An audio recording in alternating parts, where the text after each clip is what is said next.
Assalamualaikum warahmatullahi wabarakatuh. Waalaikumsalam warahmatullahi wabarakatuh. Selamat pagi dan salam sejahtera bagi kita semua. Alhamdulillahirabbil alamin wa bihi nasta'inu ala umurid dunya waddin.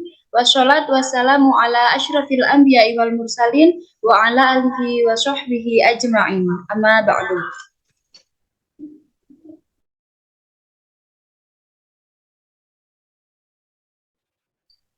Yang terhormat Ketua STKIP PGRI Lumajang, Bapak Roni Wiranata SPD MPD, yang kami hormati Wakil Ketua 1 Bidang Akademik Kemahasiswaan dan Alumni STKIP PGRI Lumajang, Ibu Dr. Dwi Yanwar Indah Putri MPD, yang kami hormati DPO BEM STKIP PGRI Lumajang, Bapak Muhammad Fauzi SPD MPD, dan yang saya banggakan seluruh peserta Stadium General yang hadir pada hari ini.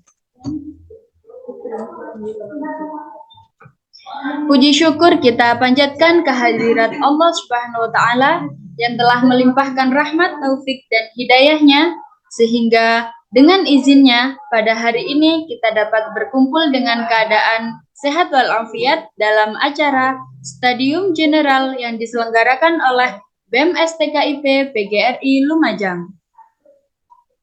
Sholawat serta salam mudah-mudahan tetap tercurah limpahkan kepada junjungan kita Nabi besar Muhammad Shallallahu Alaihi Wasallam, kepada keluarga, sahabat, serta umat beliau hingga akhir zaman. Sebelumnya, izinkan saya selaku pembawa acara untuk memandu jalannya kegiatan dari awal hingga akhir. Berikut adalah susunan acara Stadium General pada hari ini. Yang pertama, pembukaan. Yang kedua, sambutan oleh Presiden Mahasiswa. Acara yang ketiga, opening speech DPO BEM STKIP PGRI Lumajang. Dan penyampaian materi pada acara yang keempat dan acara yang terakhir penutup. Langsung saja memasuki acara yang pertama, yakni pembukaan. Mari kita buka acara pada pagi hari ini dengan membaca basmalah secara bersama-sama. Bismillahirrahmanirrahim. Semoga dengan pembukaan ini seluruh rangkaian acara dapat berjalan dengan lancar dan penuh berkah. Amin ya rabbal alamin. Acara yang kedua yaitu sambutan dari Presiden Mahasiswa kepada Saudara Muhammad Solihuddin, kami persilahkan.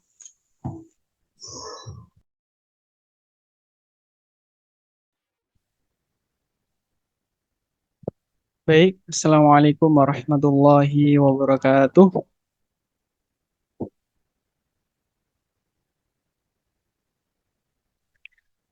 Alhamdulillahirabbil alamin wassalatu wassalamu ala asyrafil anbiya'i wal mursalin sayyidina Muhammadin wa ala alihi wa sahbihi ajmain, amma ba'd.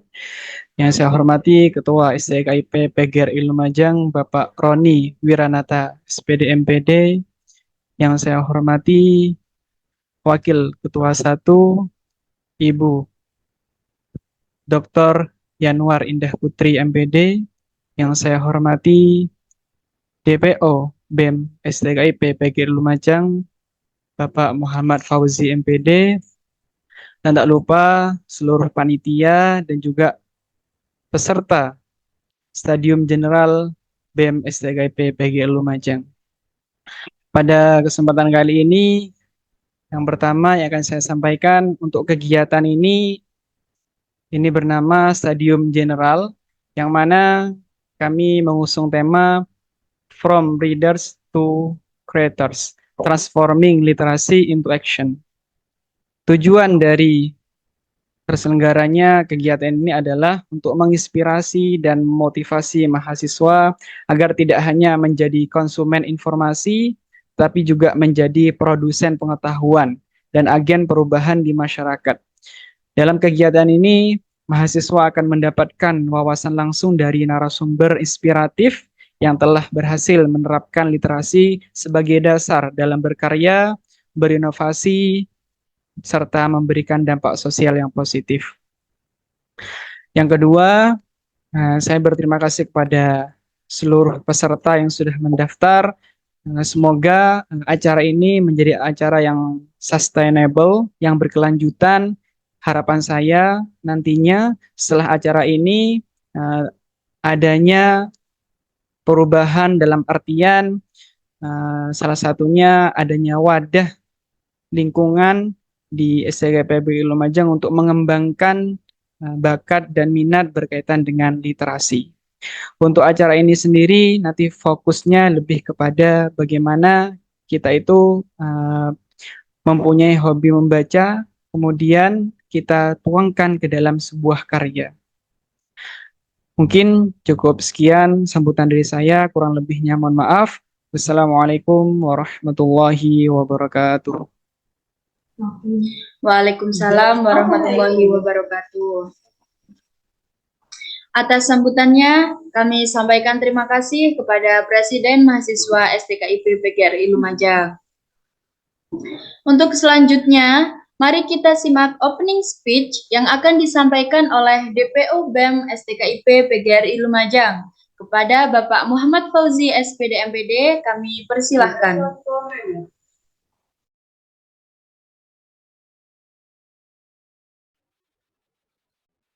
Baik, suara saya terdengar ya? Terdengar, Dengar, Bapak. Pak. Oke, baik. Assalamualaikum warahmatullahi wabarakatuh. Waalaikumsalam warahmatullahi Waalaikumsalam wabarakatuh. warahmatullahi wabarakatuh. Yang terhormat Ketua STKIP PGRI Lumajang beserta jajarannya, mati Ibu narasumber.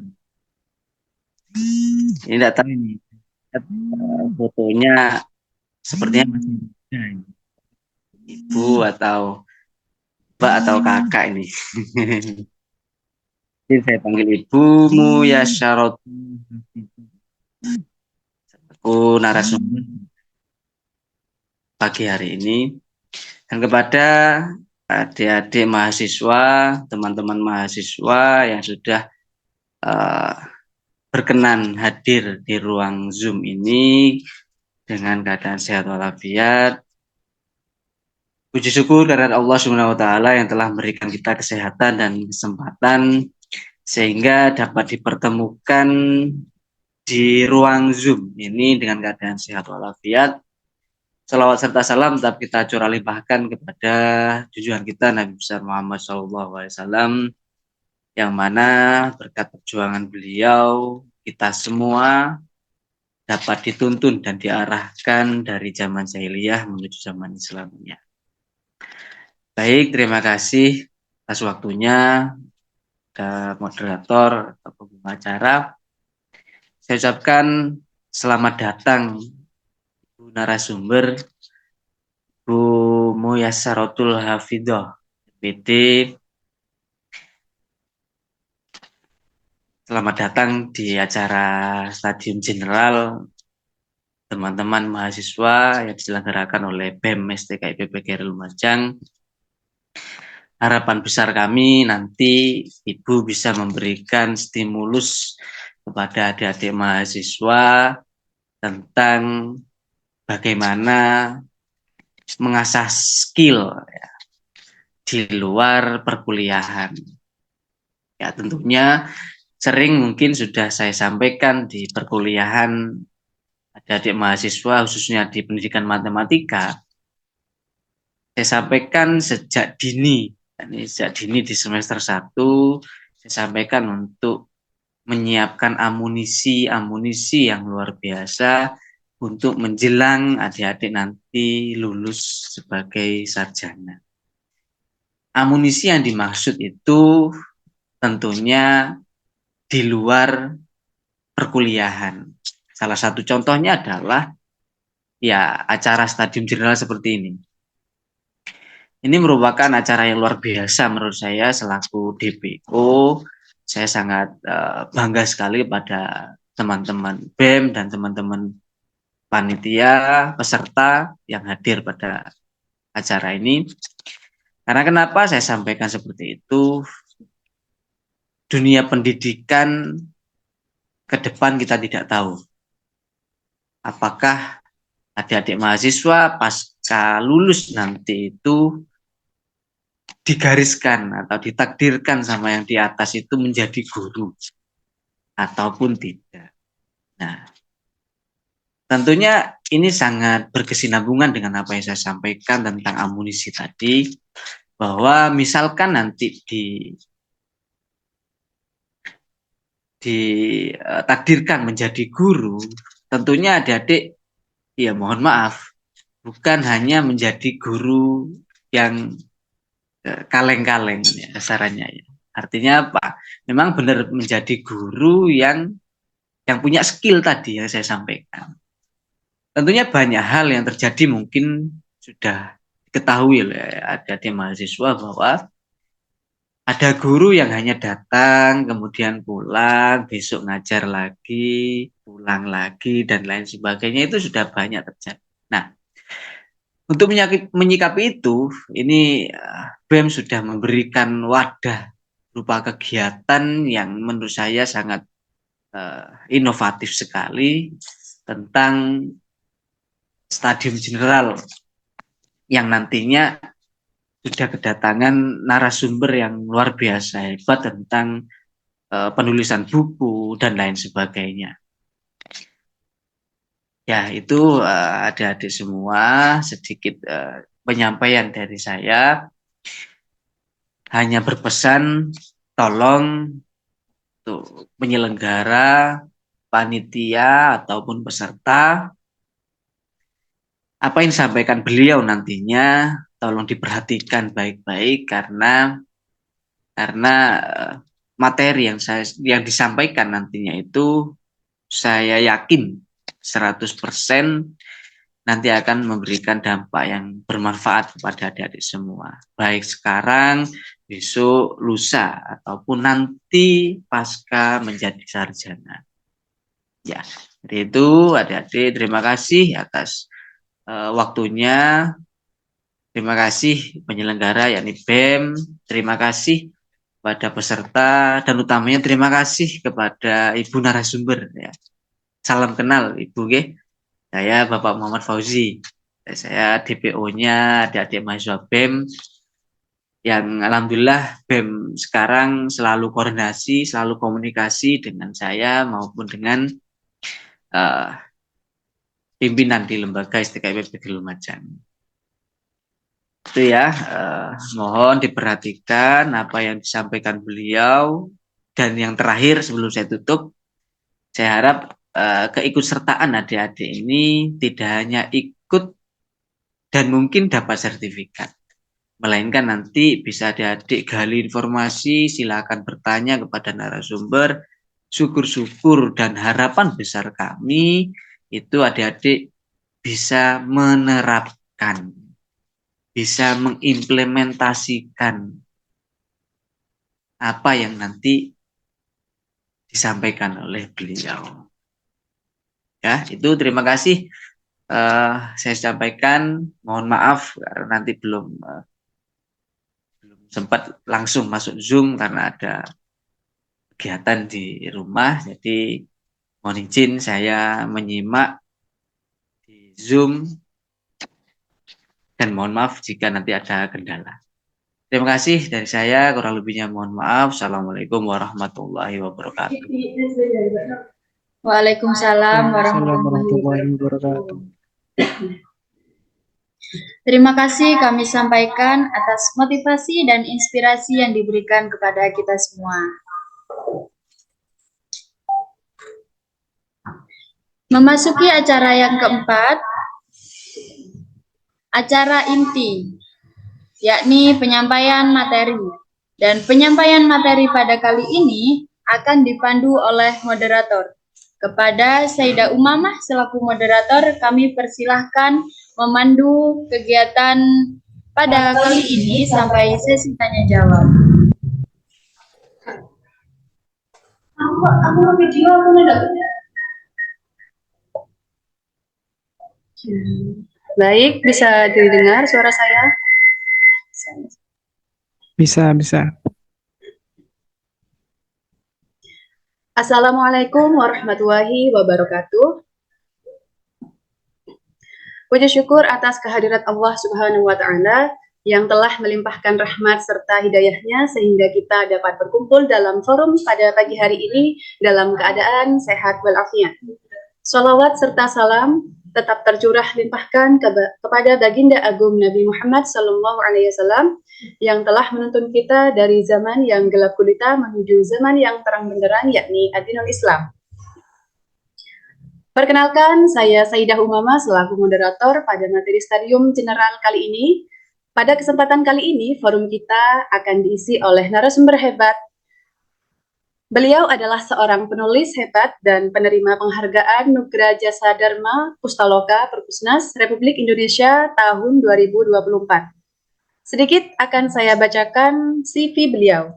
Nama Siti Muyassaratul Hafidhoh, pendidikan terakhir S2 Manajemen Pendidikan Universitas Negeri Yogyakarta, lulus tahun 2015.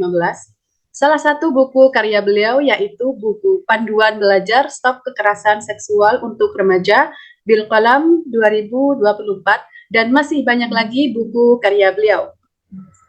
Alamat beliau di Wonocatur RT 6 RW 24 Bangun Tapan Bantul, Daerah Istimewa Yogyakarta.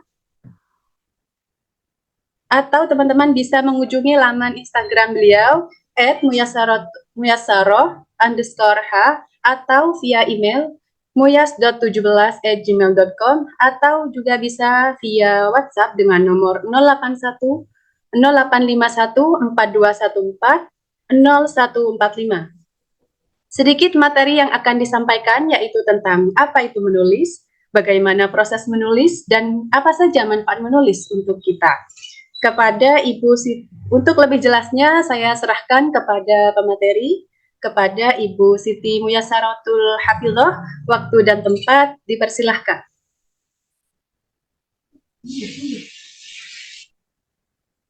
Baik, terima kasih Mbak Moderator. Sebelumnya, apakah suara saya sudah terdengar? Sudah. Baik, terima kasih. Assalamualaikum warahmatullahi wabarakatuh. Waalaikumsalam warahmatullahi wabarakatuh. Alhamdulillahirabbil alamin. Allahumma shalli ala sayyidina Muhammadin wa ala alihi washabihi ajmain. Rabbi shrah li sadri wa yassir li amri wa hlul 'uqdatam min lisani yafqahu qawli, amma ba'd. Yang kami hormati Ketua STKIP PGRI Lumajang, yang kami hormati Bapak Muhammad Fauzi, DPO BEM STKIP PGRI Lumajang. Salam kenal juga Bapak Fauzi. Kemudian yang saya hormati pula Mas Muhammad Solehuddin, ya, ternyata Presiden Mahasiswa ini, luar biasa, Insya Allah.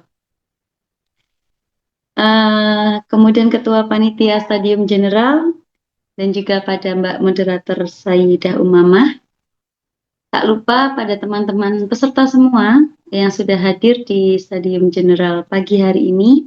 Salam kenal semuanya, semoga panjenengan sehat selalu ya.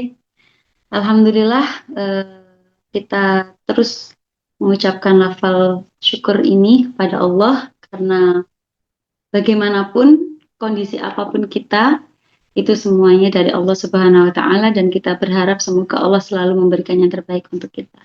Salawat serta salam tak lupa kita haturkan kepada baginda Nabi Muhammad Sallallahu Alaihi Wasallam, di mana kita akan terus menerus untuk meneladani beliau, dan kita berharap akan mendapatkan syafaat di yaumil kiamah nanti.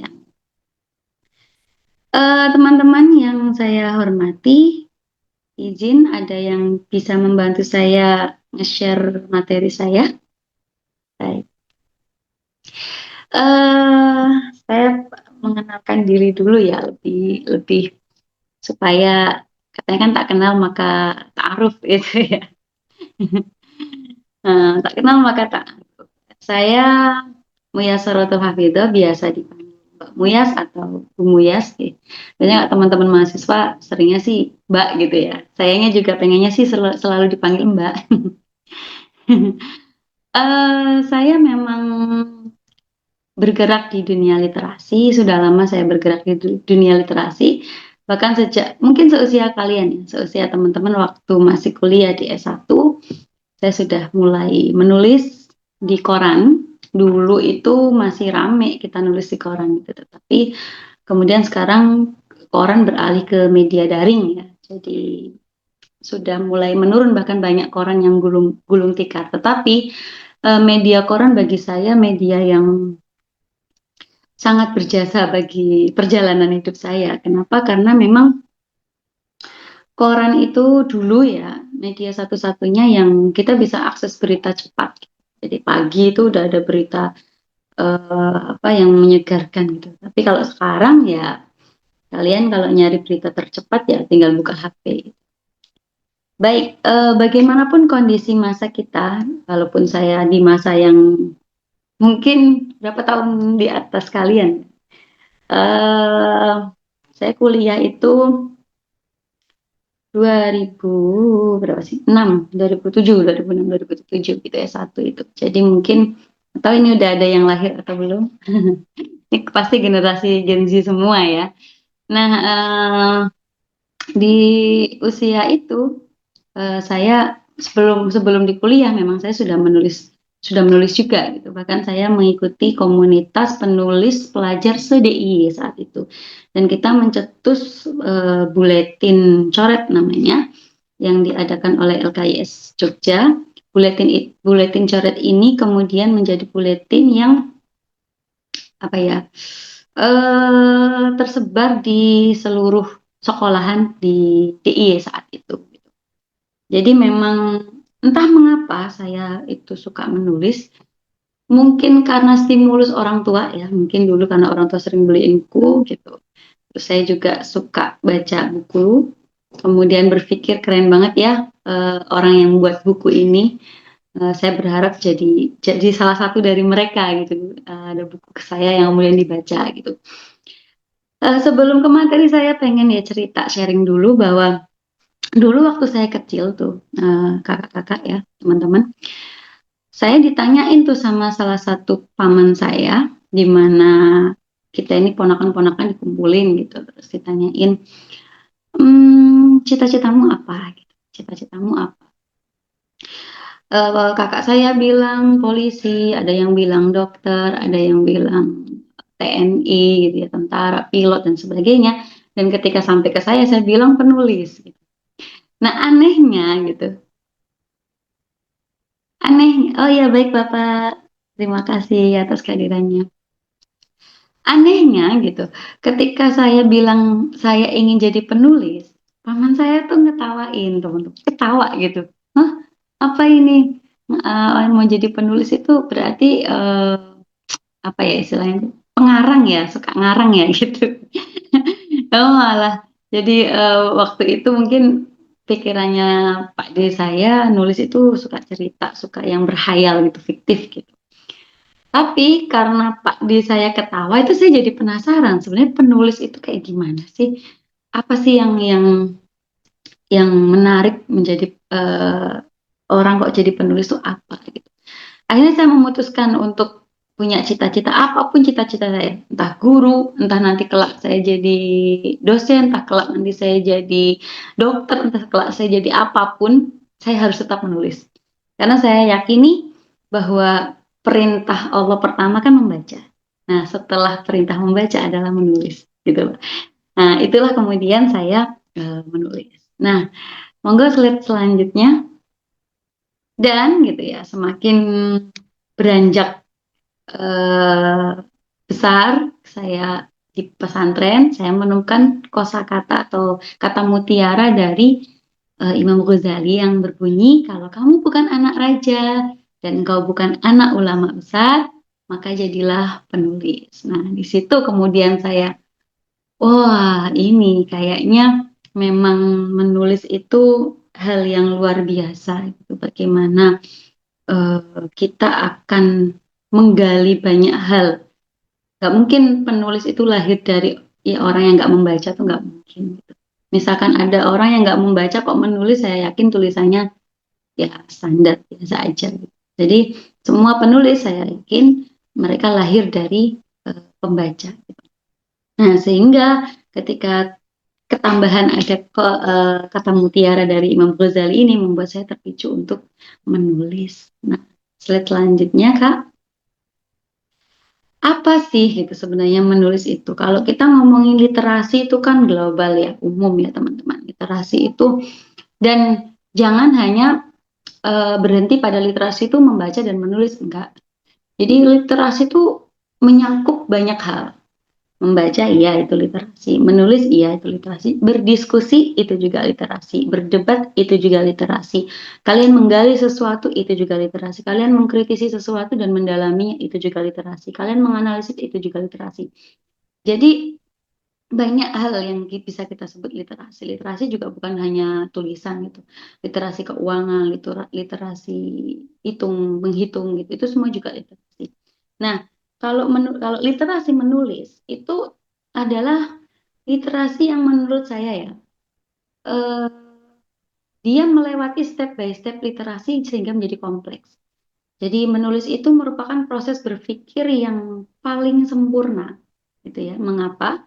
Karena dari menulis itu pasti seseorang akan menyajikan informasi ya, serta pemahamannya tentang sesuatu selengkap-lengkapnya. Otomatis orang tersebut membaca dulu. Gitu. Otomatis orang tersebut menggali dulu nih informasinya, mencari data dulu gitu. Nah, hal itu kemudian dibangun ya, dianalisis dan melahirkan tulisan atau melahirkan ide yang baru. Itulah kemudian matang gitu jadinya karyanya. Nah, itu sesuai dengan apa yang disampaikan oleh Bapak Suyono.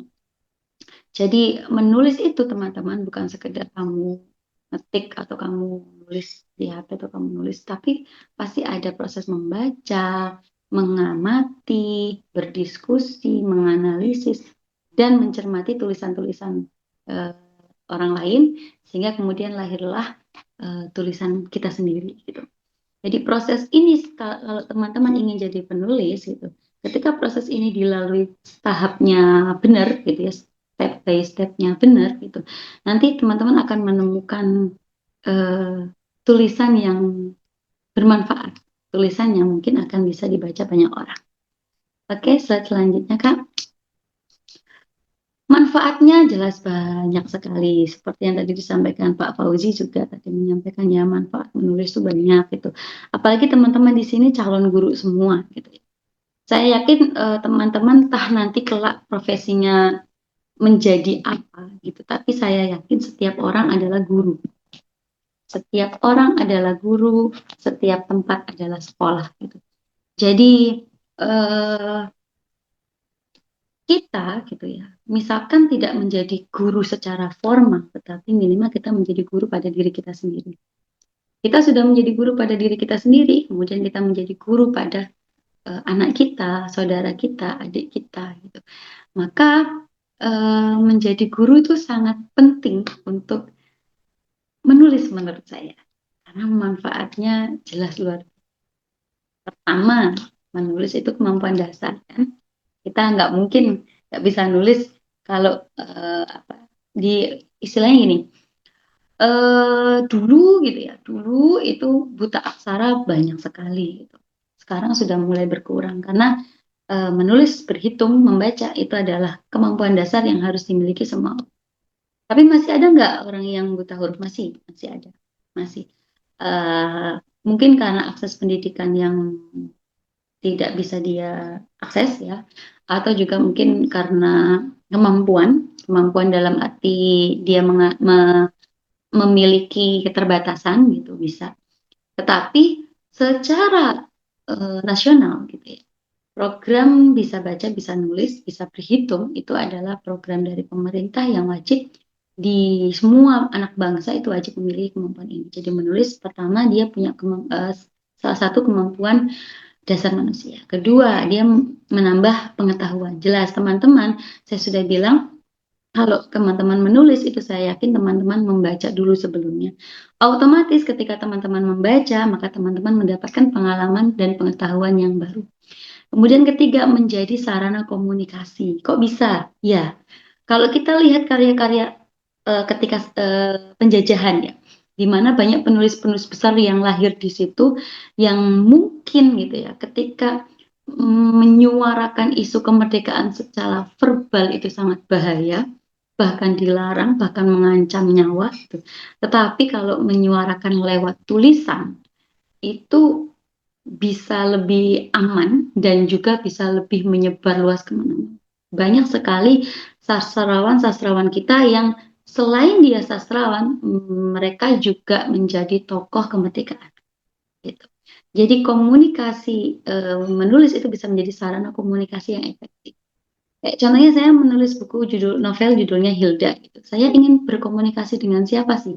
Saya menulis buku novel Hilda itu ingin berkomunikasi dengan para korban penyintas kekerasan seksual, di mana para korban ini sangat butuh dukungan, gitu, sangat butuh dukungan, sangat butuh kepercayaan diri lagi untuk bisa pulih dan untuk bisa bangkit lagi. Di situ saya menulis. Dan alhamdulillah gitu, benar-benar yang saya harapkan gitu. Banyak pembaca dari novel saya yang kemudian DM, kemudian bercerita, berterima kasih gitu atas novel yang saya tulis itu, karena ada yang kemudian mengambil manfaatnya, dia bangkit lagi, dia bisa semangat lagi. Ada juga yang dia tidak tahu isu kekerasan seksual ketika membaca novel saya, dia jadi melek, oh jadi kayak gini toh, korban itu kayak gini toh.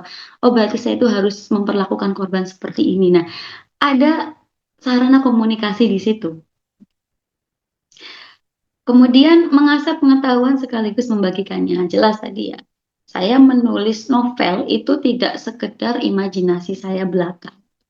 Saya melakukan riset, saya melakukan wawancara, saya melakukan gali data, saya melakukan membaca. Gitu. Sehingga apa? Sehingga pengetahuan yang mungkin waktu itu saya masih minim tentang korban terasah akhirnya. Oh kayak gini tuh korban. Oh kayak gini. Ada kendala apa ya korban ketika melaporkan, misalkan melapor ke polisi.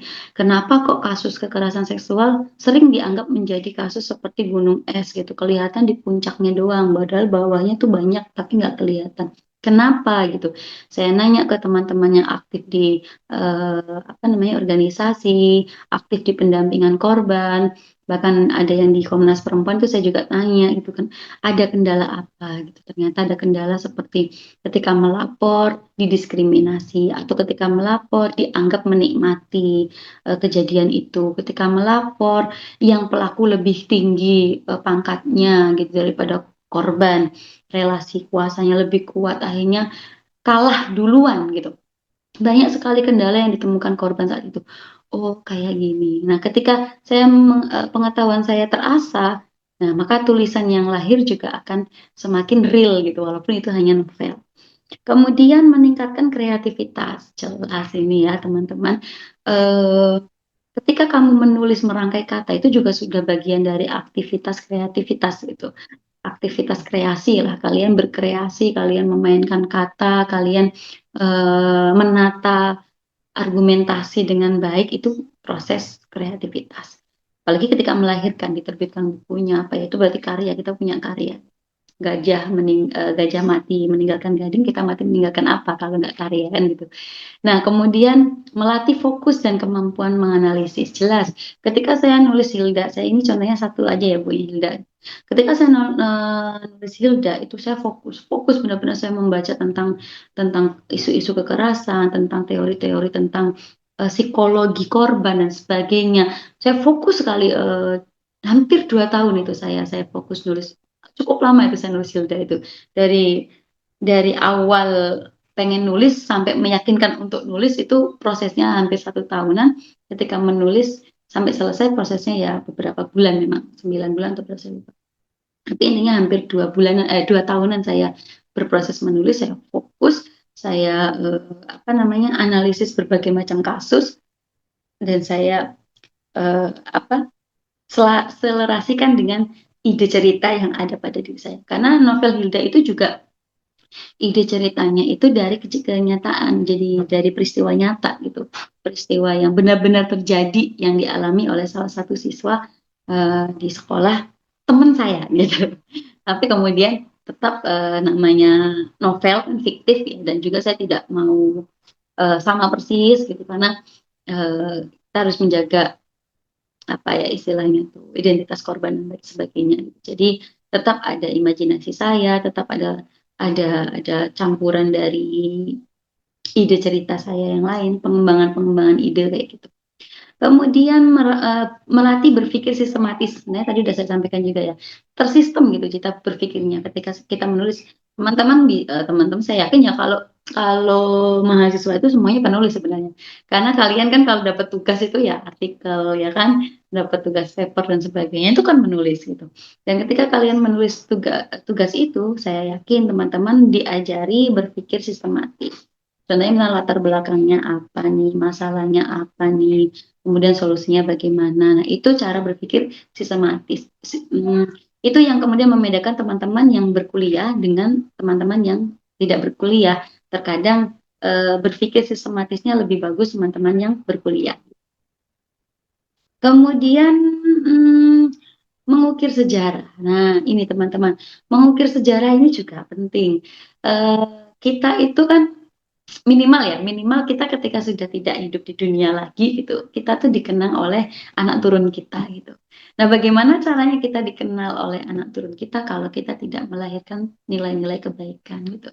Apalagi misalkan kita punya tulisan, punya karya, bagaimana anak cucu kita akan bangga dengan karya kita yang, oh ini karya ibu saya, karya ayah saya, karya kakek saya, nenek saya. Dia akan menjadi motivasi tersendiri untuk anak turun kita menjadi yang pengen lebih baik lagi daripada orang tuanya gitu. Jadi nggak cara mengukir sejarah kalau kita bukan anak raja, kita bukan anak presiden, kita bukan anak ulama besar gitu. Caranya bagaimana? Ya menulis. Gitu. Kemudian yang terakhir adalah bisa mengubah dunia menjadi lebih baik. Nah, walaupun ini kalimatnya hiperbola banget ya, mengubah dunia itu kayak gimana sih dunia dirubah gitu. Kayak gini. Banyak permasalahan di dunia itu terkadang kita hanya mengutuk, kita menyalahkan atau mengomentari yang tidak baik gitu ya. Misalkan ada kasus kemarin yang lagi viral nih, grup Facebook Fantasi Sedara gitu, pasti teman-teman tahu ya, viral banget. Pada mengutuk pelakunya, pada mengutuk orang-orang yang di dalamnya gitu ya. Kemudian apa namanya, melontarkan kalimat yang mungkin bahkan itu bisa saja menyalahkan korban, seperti kok mau ya di video sama kakaknya, atau misalkan kok bisa sih di rumah nggak pakai jilbab, misalkan nah, yang di rumah sendiri masa nggak yang masa pakai jilbab gitu kan. Jadi komentar-komentar kadang juga menyudutkan korban. Nah, itu apa ya, seperti di kegelapan kita nggak ngapa-ngapain gitu, saling menyalahkan aja nggak ketemu, padahal kita lagi nyari cahaya gitu. Kalau kata Konfusius kan, daripada kita mengutuk kegelapan lebih baik kita menyalakan lilin gitu. Walaupun lilin kemudian membakar kita sendiri dalam arti kita butuh perjuangan gitu untuk melahirkan sebuah cahaya gitu ya. Makanya kenapa tadi juga moderator membuka dengan Nabi Muhammad membawa minadz-dzulumati ilan nur gitu. Ya kita sedang berjuang, Islam itu sedang berjuang minadz-dzulumati ilan nur sepanjang masa gitu. Jadi kalau ada sebuah masalah, sebuah kasus, mari kita nyalakan cahaya itu. Nah, salah satu yang saya lakukan adalah membuat buku yang berjudul tadi juga disebut sama moderator ya, pedoman pencegahan kekerasan seksual bagi remaja. Itu lilin bagi saya, gitu. Lilin bagi saya supaya apa, minimal anak-anak saya mendapatkan cahaya itu, dia tahu bahayanya kekerasan seksual, dia tahu cara mencegahnya supaya tidak jadi korban apalagi jadi pelaku gitu. Sehingga nggak ada tuh saling menyalahkan, yang ada adalah cari solusi gitu. Nah, orang yang menulis itu biasanya memahami hal ini. Oke, next slide selanjutnya Kak. Apa kata mereka tentang menulis? Tadi saya cuma spill satu dari Imam Ghazali, ternyata banyak sekali kata mutiara dari banyak tokoh tentang menulis. Antara lain dari Pramudia Anantatur. Teman-teman udah tahu nih, mahasiswa harus pernah baca bukunya minimal satu ya. Misalkan Pak Pram ini bilang kalau orang itu boleh pandai setinggi langit, tapi selama ia tidak menulis, ia akan hilang di dalam masyarakat.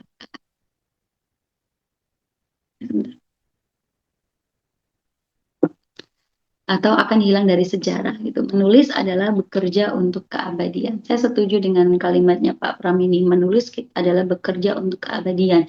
Eh, Tidak ada yang abadi, ya betul, kecuali Allah gitu ya. Tetapi bahwa kita berjuang minadz-dzulumati ilan nur itu juga bernilai abadi. Abadi dalam arti ketika kita hidup di dunia gitu ya.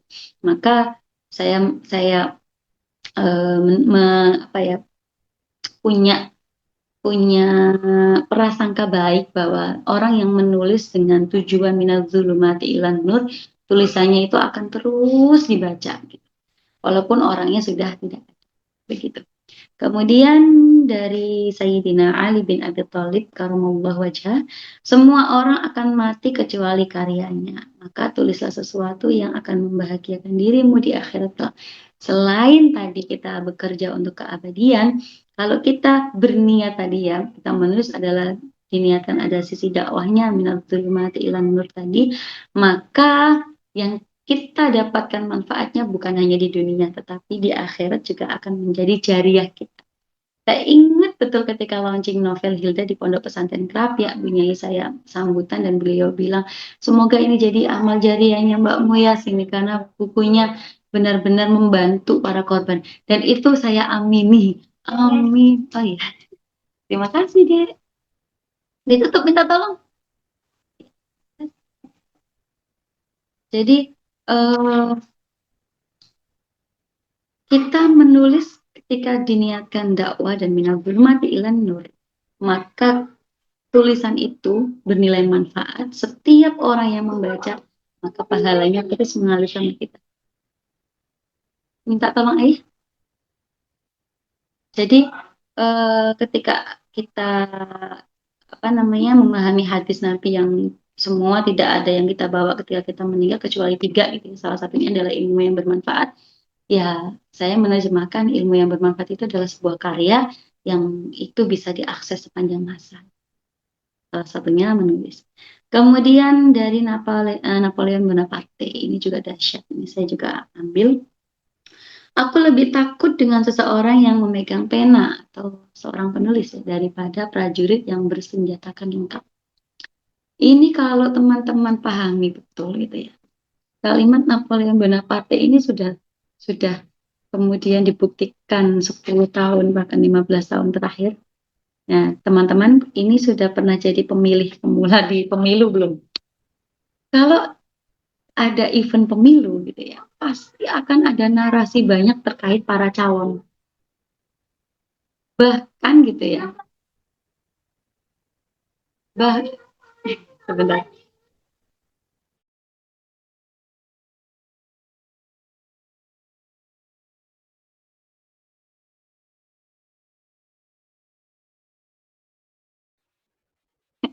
Karena nggak sekolah, jadi anak-anak di rumah nih biasa. Adik kakak rebutan. Baik, saya lanjutkan ya. Di pemilu, event-event pemilu gitu, dari masing-masing calon pasti akan memunculkan narasi-narasi yang luar biasa. Bahkan narasi tersebut bisa mengubah pola pikir masyarakat. Nah, kata Napoleon Bonaparte, sedahsyat itu narasi, sedahsyat itu tulisan, sedahsyat itu orang bisa mengubah pola pikir orang. Itu bahkan tentara yang bersenjata lengkap itu belum tentu bisa mengubah pikiran, mengubah keadaan mungkin ya, misalkan lebih aman gitu atau malah jadi peperangan. Tetapi kalau narasi itu bisa mengubah pikiran orang. Itulah mengapa kemudian Napoleon Bonaparte mengatakan lebih takut dengan pena atau orang yang memegang pena ya penulis gitu ya, orang yang menciptakan narasi daripada orang yang bersenjata.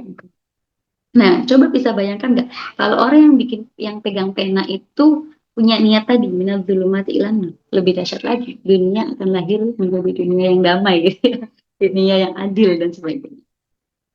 Maka penting lahir penulis-penulis dari STKIP PGRI, harus lahir penulis-penulis bagus ya, saya doakan.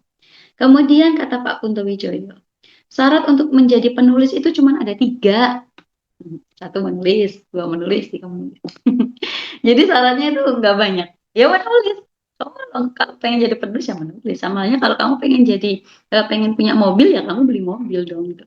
Kamu pengen punya handphone baru ya kamu beli handphone baru. Tetapi di sini yang dimaksudkan Pak Kunto ini bukan kemudian ya udah nulis gitu, nulis apa, bukan. Bahwa istiqomah itu penting. Ketika kamu memang pengen jadi penulis, maka silakan latih potensi penulismu dan istiqomah melatih itu nanti lama-lama akan dapat itu. Kemudian, nah ini yang saya menemukan kata mutiara dari Fatimah Mirnisi ini juga senyum-senyum sendiri. Apa iya gitu? Tapi mungkin iya juga. Usahakanlah menulis setiap hari, niscaya kulit Anda akan menjadi segar kembali akibat kandungan manfaat yang luar biasa. Bayangkan teman-teman, nggak perlu skincare mahal. Nggak perlu skincare mahal ternyata. Cukup dengan menulis, teman-teman kulitnya bisa terjaga. Maksudnya apa gitu ya? Kalau secara harfiah, masa kita hanya nulis terus tiba-tiba glowing gitu ya? Enggak gitu. Maksudnya adalah kita itu kayak apa ya? Tetap inilah teman-teman siapa penulis idolanya teman-teman. Contoh misalkan ya, saya suka tulisannya Gus Dur gitu. Gus Dur itu kan tulisannya bagus-bagus gitu. Dan beliau sudah meninggal gitu. Tapi bagi saya itu beliau masih hidup dan ya masih ketika saya baca tulisannya tuh kan itu banyak tulisan-tulisan beliau yang masih muda gitu. Jadi kayak membaca orang muda yang nulis ini gitu. Bukan sosok yang sudah sepuh atau yang sudah meninggal. Nah, alias tidak terbantah kalau kita itu sudah menulis, maka orang itu akan mengenal kita sepanjang masa, walaupun kita udah tua, walaupun kita udah nggak ada gitu. Dan mungkin efeknya itu tadi, baik buat kondisi baik fisik maupun mental maupun psikis kita. Karena saya pernah baca ya, salah satu healing terbaik itu juga menulis. Jadi kita misalkan, wah lagi banyak masalah luar biasa gitu ya teman-teman. Udah nulis aja tuh, kamu mau miso-miso mau apa gitu, ditulis gitu. Sehingga apa? Sehingga plong. Nah, itu bisa memulihkan lagi konsentrasi, memulihkan lagi semangat. Jadi nulis itu juga bisa jadi healing. Oke, next. Nah, teman-teman, setelah tadi pemaparan panjang lebar, gitu kan, kita ngomongin literasi sebagai kunci. Buku Jendela Ilmu bisa membuka jalan menuju dunia lebih baik dan sebagainya. Nah, itu mengapa kemudian kita sebut literasi sebagai kunci, sama tentang kehidupan. Orang hidup itu kan orang punya cita-cita. Teman-teman pasti hidup punya cita-cita lah. Gitu. Punya cita-cita. Nah, cita-cita yang global, umum, semua orang pengen adalah perdamaian, ya enggak? Kita semua pengen damai dong, nggak mungkin kita berharap perang di Indonesia gitu. Naudzubillah ya jangan. Kedua, keadilan. Kita pengen adil dong. Tadi aja adik sama kakak gitu ya. Anak saya itu juga, Bu, adik kakak gini, Bu, adik gini. Itu kan dia sudah menuntut keadilan gitu. Kenapa Mas bisa gini, aku enggak gitu. Yang Masnya juga ada, kenapa dibela terus, aku enggak sebagainya. Semua kalangan, semua usia, semua yang hidup itu punya cita-cita yang global. Salah satunya adalah perdamaian dan keadilan dan kesejahteraan. Jelas semua orang pengen sejahtera. Nggak ada yang nggak pengen punya rumah sendiri. Nggak ada manusia yang nggak pengen punya mobil. Hampir semua rata-rata tuh aku pengen punya rumah sendiri, punya mobil pribadi sendiri, kita kendaraan sendiri, punya gaji yang memadai, punya lingkungan yang baik, punya penghasilan yang baik dan sebagainya. Itu kehidupan kita dipenuhi oleh cita-cita yang umumnya seperti itu. Nah, cita-cita yang lain banyak ya. Setiap orang punya cita-cita yang lain, harapannya jadi apa itu ya. Tapi secara keseluruhan, perdamaian, keadilan, kesejahteraan itu dicita-citakan oleh semua orang. Nah, namun di dalam kehidupan itu tidak kemudian kita hanya bisa mengangan-angan saja, hanya bermimpi saja. Ketika kita ingin meraih mimpi itu ya maka bangun dari tidur, raih mimpi itu. Nah, masalah di sini Ketika bangun, melek, ternyata kehidupan kita tidak baik-baik saja. Ada namanya masalah kehidupan atau problematika kehidupan. Ada juga kesenjangan. Ya, ini lagi viral ya. Kesenjangan sosial, kesenjangan apalagi. Nah, itu juga bagian dari problem. Nah, dari problem atau kesenjangan yang terwujud ini biasanya apa sih yang menyebabkan? Banyak sebenarnya alasan yang menyebabkan. Antara lain itu manusia itu punya naluri berkuasa. Punya naluri berkuasa, apalagi penguasa gitu. Apalagi orang yang punya jabatan yang tinggi itu pasti punya naluri ingin jadi penguasa gitu.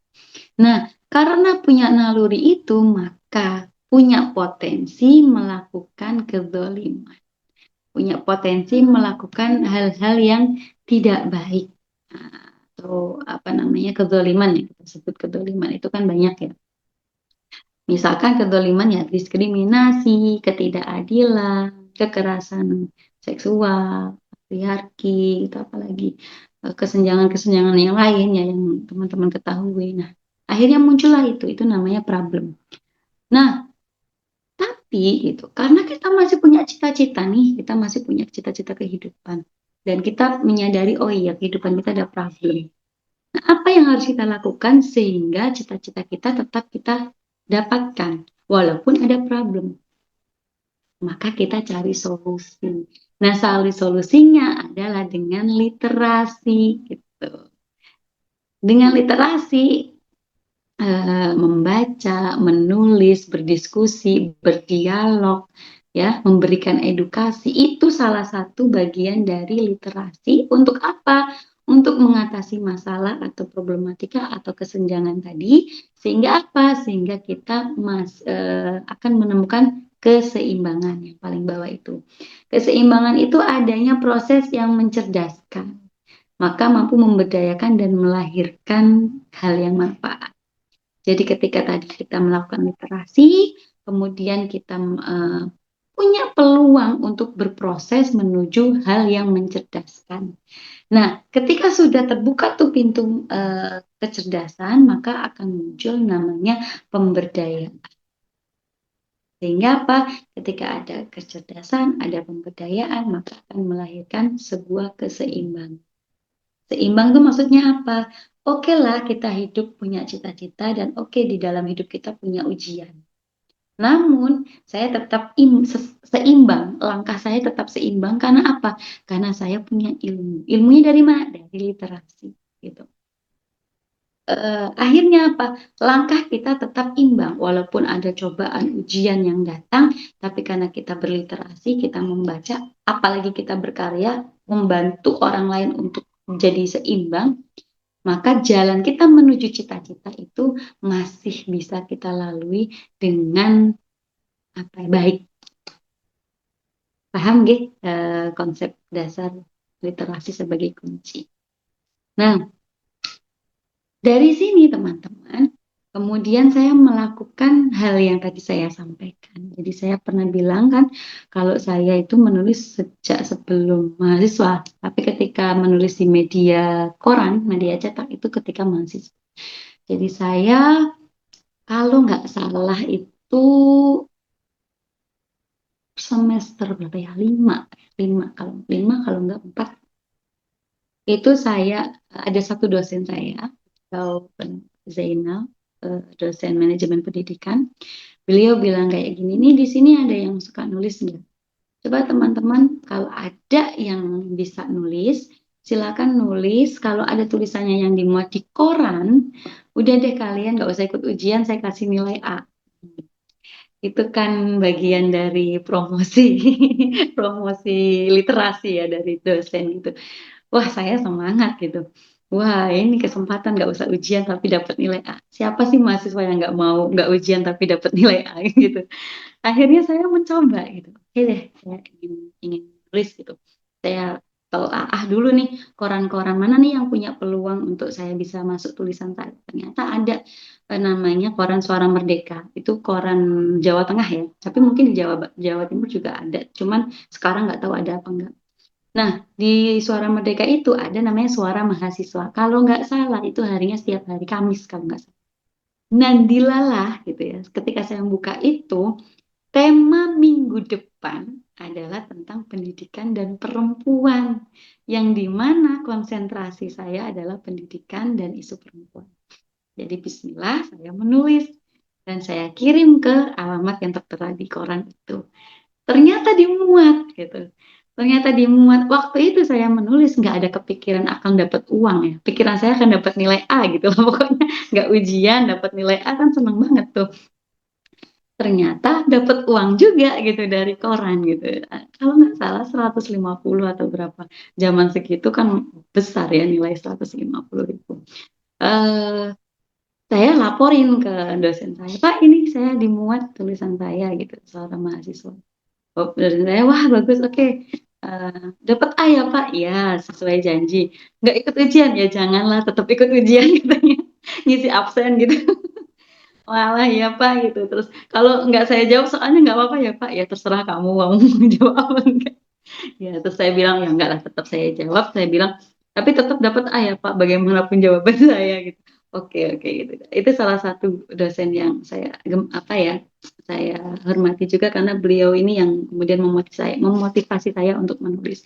Dan saya tertarik melanjut studi S2 di manajemen pendidikan juga karena beliau gitu.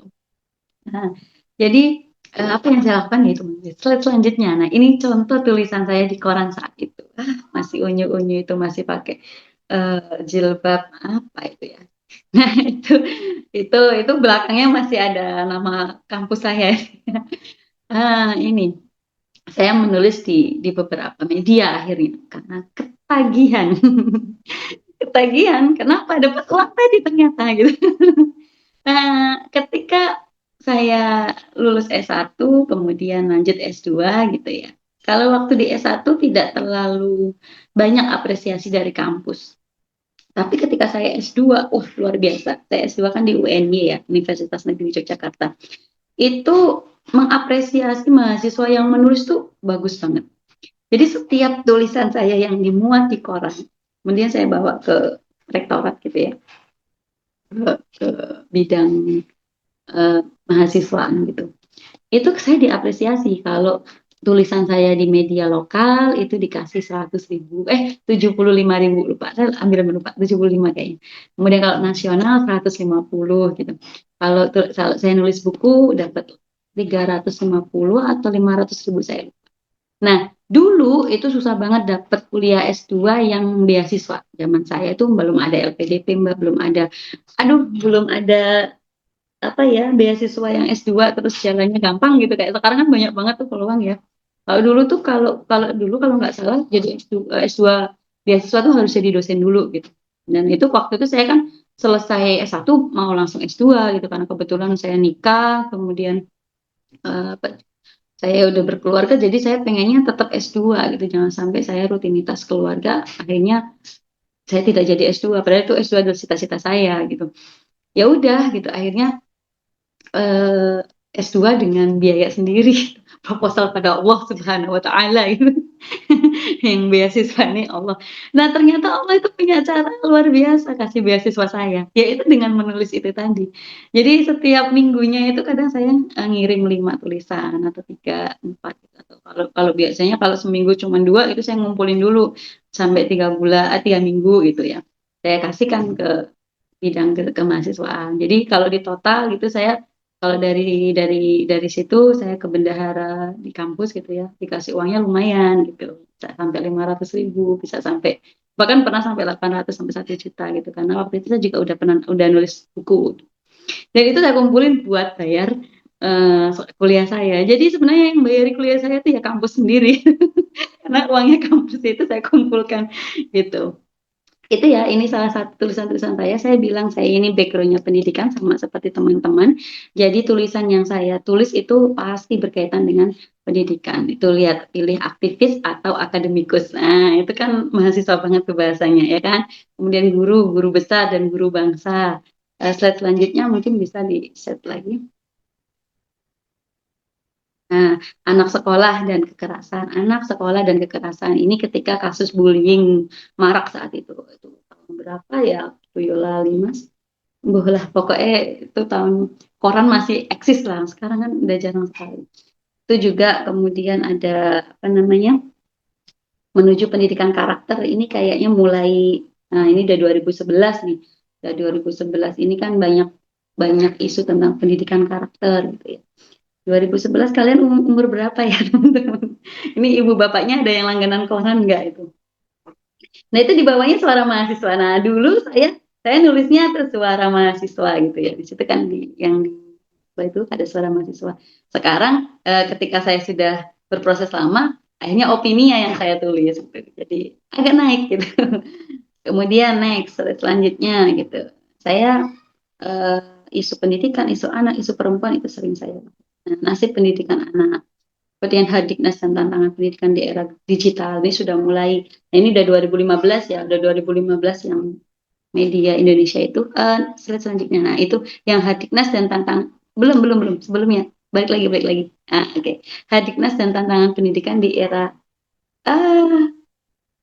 next satu slide lagi. Oke, stop.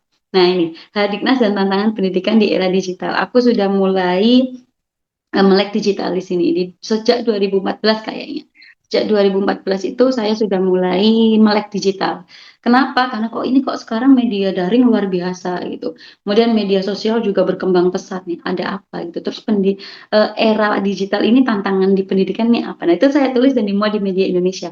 Dan ini teman-teman, seorang koran tadi variasi ya, ada dari Suara Merdeka, ada dari Kedaulatan Rakyat, KR gitu, ada yang dari Harian Jogja itu yang lokal-lokal ya, Ngadu Rasa itu Merapi, Media Indonesia itu nasional, itu bervariatif waktu itu, apa namanya, honornya variatif dari mulai 100.000 sampai Media Indonesia tuh biasanya 400 sampai 500.000 gitu. Nah, saat itu teman-teman jadi di antara penulis tuh kayak ya semacam ada tradisi belum jadi penulis opini kalau belum masuk ke koran Kompas gitu saat itu. Wah, ini tantangan berat itu. Saya tuh susah sekali waktu itu menaklukkan Kompas. Jadi mungkin berapa ratus tulisan yang saya kirim ke Kompas ya. Saya hanya alhamdulillah gitu. Alhamdulillah akhirnya ada tulisan saya yang dimuat di Kompas. 2 kali kalau nggak salah yang cetak. Kalau yang darinya banyak. Kompasiana itu waktu itu atau kompas.com itu banyak. Tapi kalau yang media cetaknya itu 2 kali dan itu saya senang sekali. Dan saya membicarakan tentang politik dan perempuan gitu, peluang politik untuk perempuan. Itu membuat saya bermakna sekali hidup saya gitu saat masih mahasiswa S1, S2 dan apalagi ketika S2 saya sudah menikah kan. Saya sudah bereproduksi, saya udah punya anak gitu. Jadi bagaimana saya ingat sekali gitu sambil gendong anak saya di pangkuan tuh saya sambil nulis, sambil baca, sambil apa namanya dan itu saya lakukan proses itu gitu. Saya berharap anak saya kelak juga. Oke, next. Kemudian, nah ini buku 2000 tahun kemarin. Aku menyayangi maka aku disayang. Ini panduan belajar stop kekerasan seksual untuk remaja. Nah, bukunya tipis. Ini saya. Nah, buku ini saya tulis niatnya yang paling mendasar selain minat mati lanur tadi yang saya sebutkan ya, adalah hadiah buat anak saya, hadiah buat anak laki-laki saya. Saya punya anak yang udah remaja, udah SMP gitu ya. Dan saya khawatir dengan tumbuh kembangnya dia kalau tidak dibekali sesuatu gitu. Apalagi dia kemudian mondok kan, dia mondok di pesantren. Apa ya gitu. Saya nulis buku ini. Sebenarnya ini hadiah untuk anak saya, lalu kemudian saya sebarluaskan juga dan alhamdulillah responnya luar biasa. Dari buku ini, jadi saya itu punya ini teman-teman, saya punya komunitas namanya Gerakan Literasi Bilkolam yang di apa namanya diikuti oleh anak-anak remaja dan ya mahasiswa seusia kalian bersama saya bareng-bareng menyuarakan isu stop kekerasan seksual. Nah, dari buku ini kemudian kita bikin program-program di sekolah-sekolah dan pesantren untuk mensosialisasikan pendidikan pencegahan kekerasan seksual. Alhamdulillah belum ada 1 tahun sih, kita sudah 1.700-an peserta yang sudah kita latih untuk apa namanya, pencegahan kekerasan seksual ini. Dan buku ini sekarang lagi viral lagi, tiba-tiba buku saya sekarang banyak lagi yang pesan gitu. Padahal ya ini udah tahun kemarin gitu. Ternyata ya itu kasus fantasi sedara itu membuat masyarakat melek sekarang. Oh, ada problem nih gitu. Mari kita cari solusi. Akhirnya mereka nyari buku-buku tentang ini. Nah, itu tadi literasi menjadi solusi tadi. Next, buku selanjutnya Hilda. Ini tadi yang saya sebutkan ya. Ini sastra pertama yang saya tulis. Judulnya Hilda. Dulu saya nulisnya di websitenya fatayati.com. Kemudian ternyata banyak yang baca dan akhirnya banyak yang menginginkan versi cetaknya. Akhirnya saya menerbitkan buku tebel. Ini saya bilang saya nulisnya sekitar 2 tahunan dan ini risetnya nggak main-main. Dan saya menulisnya saat hamil. Nah, kakak-kakak, mbak-mbak ini ya. Ketika kita sudah menikah, ketika sudah bereproduksi, gitu, jangan khawatir. Kalian tidak selesai atau kalian tidak berhenti di situ kok. Kalian masih bisa melahirkan karya. Dan saya melakukan ini ketika sedang hamil, sedang jagain orang tua yang lagi sakit, dan bahkan di tengah-tengah menulis itu orang tua saya meninggal, bapak saya meninggal. Jadi benar-benar ini tuh karya yang paling saya sayang daripada yang lain. Ya saya sayang dengan semua karya saya ya, tapi Hilda ini punya ruh sendiri gitu. Saya bersyukur Hilda ini punya ruh sendiri karena apa? Karena saya menulis ini proses sambil menemani bapak dan sambil saya sedang hamil gitu. Jadi kalau ibu saya itu jagain bapak siang hari, saya malam harinya. Karena kenapa? Karena ibu saya kan di Cirebon, saya kan tinggalnya di Jogja. Jadi anak saya yang pertama karena udah sekolah sama ayahnya di Jogja. Jadi saya ke Cirebon sama anak saya kedua. Jadi sambil ngomong anak, sambil ada bayi di perut dan sambil jagain bapak sambil nulis ini.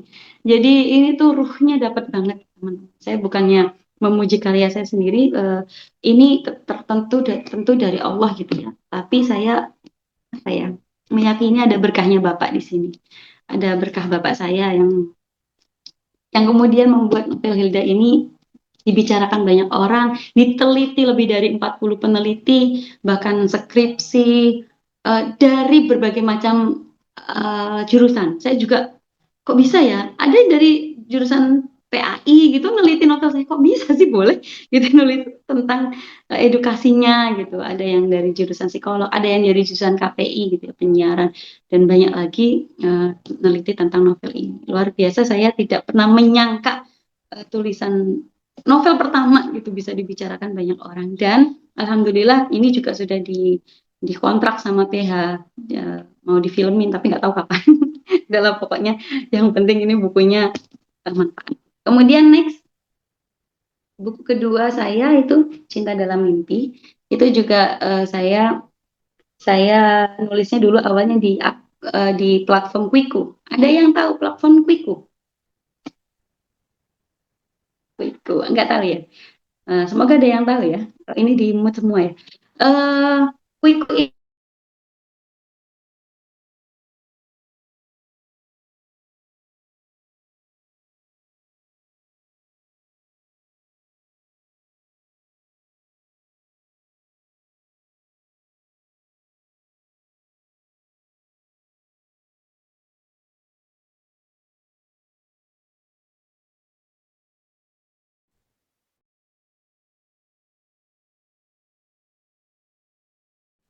halo,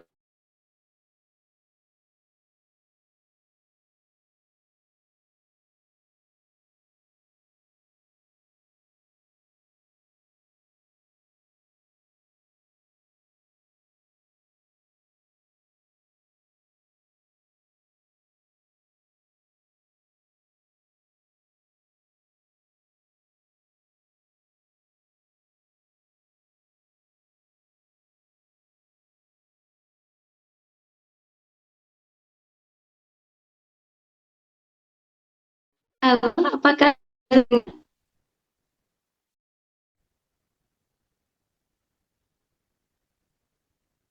halo, masalah? Suara saya sudah terdengar lagi? Sudah Pak Mis. Oh ya, tadi tiba-tiba muncul Tapi masih suara ini ya. kayaknya ada sinyalnya masih lemah kayaknya.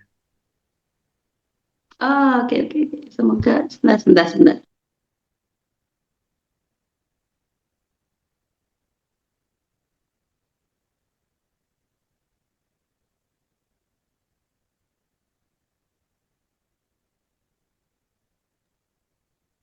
Apakah sudah jelas?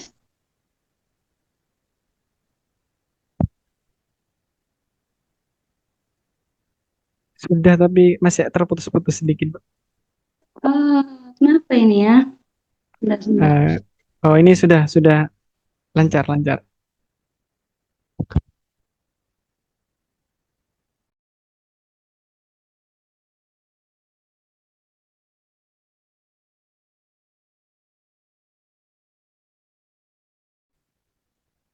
Oke.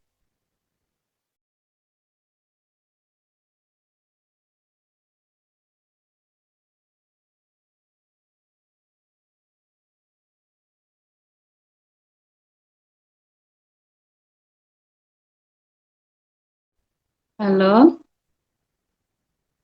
halo. Bisa Pak Mas. Dengar. Nggak tahu ya ini kenapa, padahal di sini kayaknya tuh sinyalnya ini penuh. Bisa saya lanjutkan? Bisa, Pak. Oke, baik. Nah, maaf ya teman-teman. Nah, ini akun aplikasi platform Quiku. Ini di sini teman-teman boleh searching kalau mau. Banyak hmm, tapi waktu itu saya menulis di platform ini karena ada teman saya yang menyaranin saya, tolong dong nulis di platform-platform gitu supaya bisa dibaca oleh banyak orang juga gitu. Di platform itu nggak cuma sekedar cerita-cerita yang kayak apa ya? Biasanya tuh cerita-cerita yang novelnya tuh kayak hampir kayak Korea-Koreaan gitu loh ya. Nah, itu ada teman saya yang minta tolong gitu. Terus akhirnya saya, oh ya udah coba deh saya nulis, semoga diterima gitu. Alhamdulillah eh, banyak yang suka ternyata. Ternyata gaya tulisan saya ternyata diterima juga. Dan 2 minggu berturut-turut kalau nggak salah ya, apa namanya menjadi novel favorit saat itu. Akhirnya ada penerbit yang dulu nerbitin Hilda menawarkan untuk terbitkan lagi secara buku gitu. Ya udah saya terbitkan lagi menjadi buku namanya Cinta Dalam Mimpi. Nah, kemudian next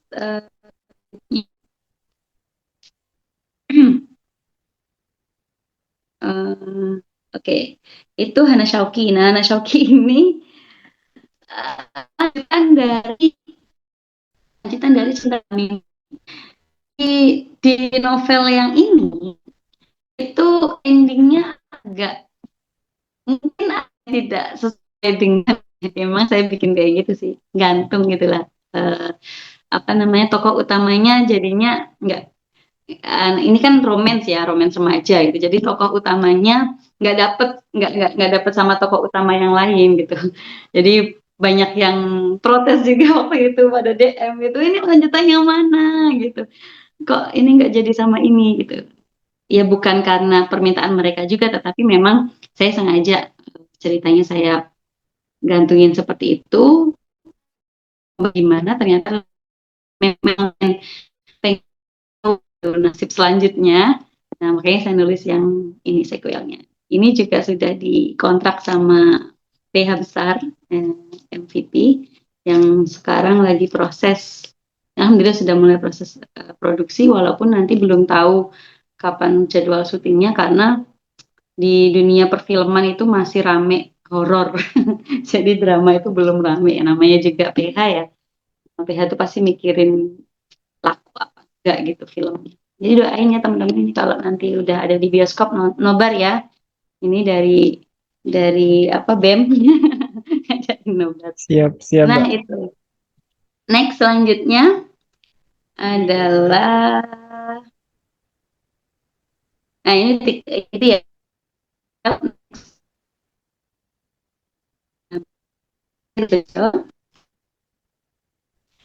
ini adalah kumpulan cerpen. Jadi selanjutnya Kak.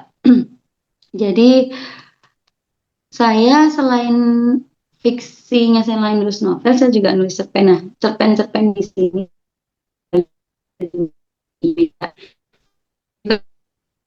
koran dan juga media online ya. Terus saya kumpulkan jadi buku. Ada satu novel yang memang belum, yang baru, yang benar-benar baru, yang belum ada di media gitu. Saya tulis juga di sini. Bejo ini, kenapa kok Bejo judulnya? Bejo kan berkeberuntungan gitu ya. Keberuntungan itu apa sih gitu? Kalau kata iklan kan orang bejo lebih lebih beruntung daripada orang pinter atau gimana ya iklan itu. Kalau orang bejo itu ya orang pinter juga gitu. Karena sebuah keberuntungan itu tidak mungkin bisa kita raih kalau kita tidak ada ikhtiar yang kita lakukan gitu.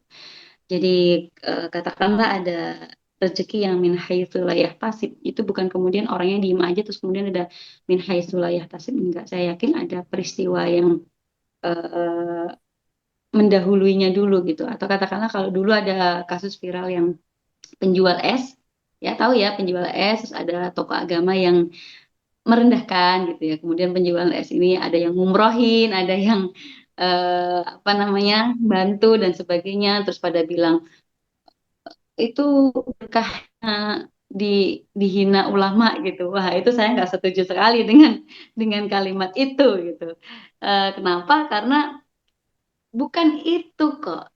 Kenapa bapaknya bisa beruntung? Lihat aja bapaknya masih bergerak, masih berjuang, masih jualan, dihina di depan ribuan orang, masih bisa senyum tegar seperti itulah. Itu buat keuntungan bapak, bukan, bukan hinaannya gitu. Jadi jangan salah kaprah ya teman-teman. Itu namanya menormalisasi. Orang dihina ulama jadi berkah itu enggak. Ulama itu enggak pernah menghina. Baik, itu karya-karya saya. Maka maaf saya agak sharing panjang terkait karya saya. Saya tujuannya untuk memotivasi teman-teman. Menulislah maka kau akan dicatat sejarah teman-teman. Novel Hilda itu sudah direview, saya bilang tadi ya, 40 tulisan, lebih dari 40 tulisan, baik itu media online, jurnal maupun tugas akhir, kuliah atau skripsi. Novel Cinta Dalam Mimpi, novel Hana Shauki juga direview 10 tulisan di media online. Dan yang Hana Shauki ini kemarin baru saja minggu yang lalu ada yang pengen neliti menjadi skripsinya. Kemudian insya Allah tadi ya novel Hilda sama Hana Shauki akan diangkat menjadi film layar lebar, tapi nggak tahu saya itu saya nggak kebijakan. Ya teman-teman, apa sih rahasia menulis? Nah ada cuman dua rahasia menulis. Dua. Yang pertama adalah jatuh cintalah. Yang kedua adalah patah. Bisa jadi penulis gitu ya. Menerjemahkan jatuh cinta dan patah hati itu bukan sebatas hubungan asmara. Jadi yang saya maksud jatuh cinta adalah ketika kamu jatuh cinta dengan nilai kebaikan. Saya jatuh cinta dengan nilai keadilan, nilai kesejahteraan, nilai apa namanya kesetaraan. Dari jatuh cinta itu, saya menulis buku-buku yang relevan dengan rasa cinta saya terhadap perjuangan itu. Saya jatuh cinta terhadap perjuangannya para pendamping korban, para orang-orang yang luar biasa bertahan walaupun di tengah kondisi yang tidak baik. Saya jatuh cinta dengan itu, maka saya menulis Hilda. Begitupun dengan patah hati, bukan patah hati kamu harus putus pacarmu dulu atau ditinggalkan pacarmu dulu baru kamu patah hati dan bisa menulis, bukan itu maksud saya. Saya selalu patah hati jika melihat kezaliman. Saya selalu patah hati jika ada korban kok disalah-salahin. Saya selalu patah hati jika ada korban tidak bisa mendapatkan keadilan. Dari rasa patah hati itulah saya menulis novel Hilda, saya menulis buku panduan kekerasan, stop kekerasan seksual. Itu yang saya maksud jatuh cinta dan patah hati. Jadi, seneng gitu, patah hati, kecewa, marah dan sebagainya. Munculkan rasa-rasa itu menjadi modal kalian untuk menulis.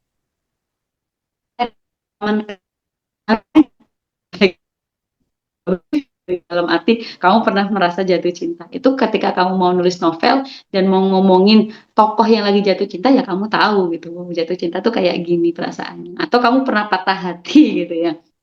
Kemudian kamu menggambarkan itu, ya bisa mungkin secara emosional lebih lebih bisa tuh. Tapi jujur kalau dalam urusan asmara saya nggak pernah patah hati.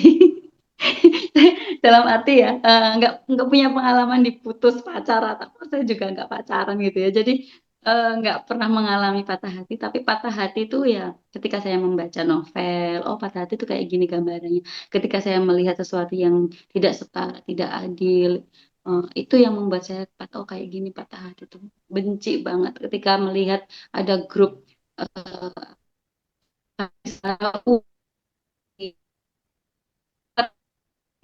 sejati.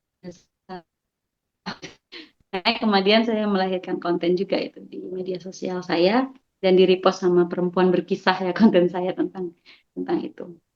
Itu teman-teman, jadi ketika kamu sudah menyadari bahwa menulis, jangan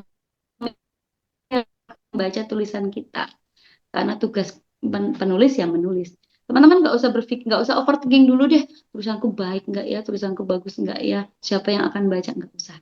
Yang penting nulis dulu aja. Kalau teman-teman yakin tulisannya manfaat, tulisannya tidak menyakiti orang gitu ya, maka tulisan itu akan ketemu pembacanya sendiri. Toh misalkan ada pembaca yang nggak suka tulisan kita, itu bukan urusan kita, ya itu seleranya aja yang beda gitu. Gitu ya teman-teman. Sudah habis kayaknya. Terakhir saya ucapkan terima kasih. Semoga tadi yang saya sampaikan menjadi motivasi dan semangat teman-teman untuk menyampaikan sesuatu, untuk ikut di Indonesia ini. Sangat banyak orang yang dibutuhkan untuk bergerak di dunia literasi, termasuk teman-teman yang bergerak di mahasiswa ya di kampus. Silahkan jadilah penulis selanjutnya. Itu dari saya. Kurang lebihnya mohon maaf. Terima kasih. Jika ingin berkenalan lebih lanjut boleh ke Instagram saya ya. Terima kasih. Assalamualaikum warahmatullahi wabarakatuh. Saya kembalikan ke Mbak Sayyidah Umamah, Mbak moderator. Silakan. Baik, terima kasih saya sampaikan kepada Ibu Siti Muftiaratul Hafidho atas penyampaian materinya, dan terima kasih kepada seluruh peserta yang telah mengikuti materi dari awal hingga akhir. Selanjutnya yakni sesi tanya jawab. Untuk pertanyaan pertama saya buka 3 pertanyaan, dan untuk yang ingin bertanya silahkan angkat tangan, raise your hands. Bisa dimulai pertanyaannya.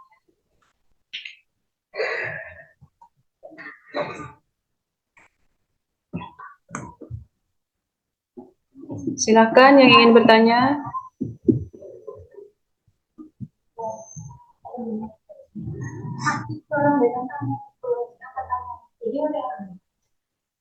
Mana ya? Nanti pada honor.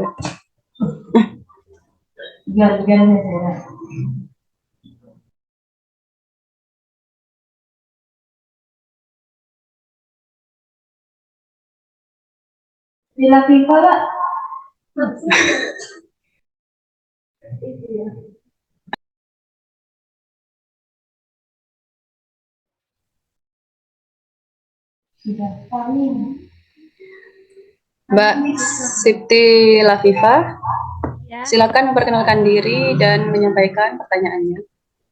baik, sebelumnya terima kasih kepada moderator sudah memberi waktu untuk bertanya. Saya perkenalkan, nama saya Siti Lafifa. Ingin bertanya, tadi kan yang dijelaskan Mbak Musayaratul itu bahwa penulis itu lahir dari seorang pembaca.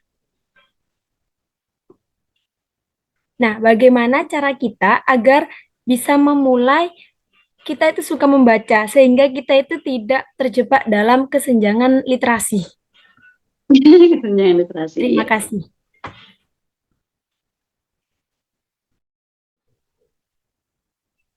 Untuk pertanyaannya bisa langsung dijawab atau ditampung dulu, Ibu?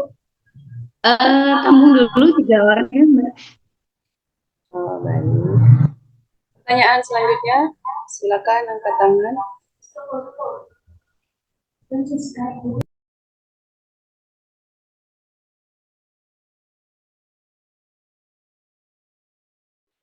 Di kolom chat kayaknya ada yang mau bertanya tuh, Kak. Boleh kok kalau nggak bisa on mic, boleh di kolom chat. Iya, boleh. Kak Ranim Sagita, kalau mau bertanya silakan di chat, bisa. Untuk selanjutnya mungkin ada yang mau. Untuk pertanyaan selanjutnya, silahkan. Mungkin ada yang ingin bertanya.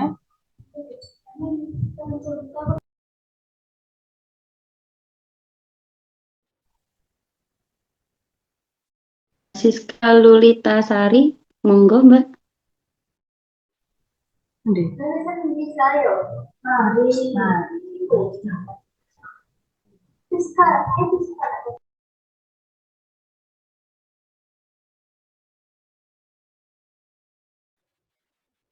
Kalau belum sambil nunggu saya sambil jawab aja ya Mbak Umama ya.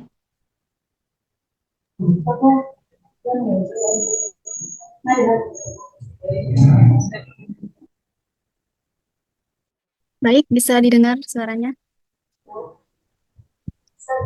Bisa.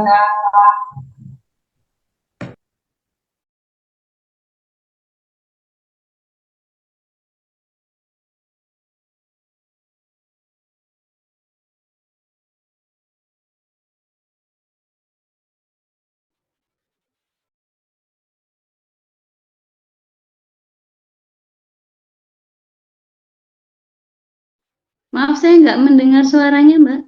Yang bertanya tadi siapa?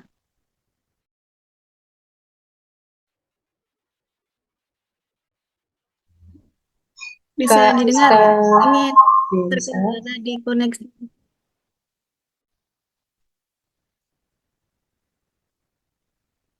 Ya, begini, izin bertanya.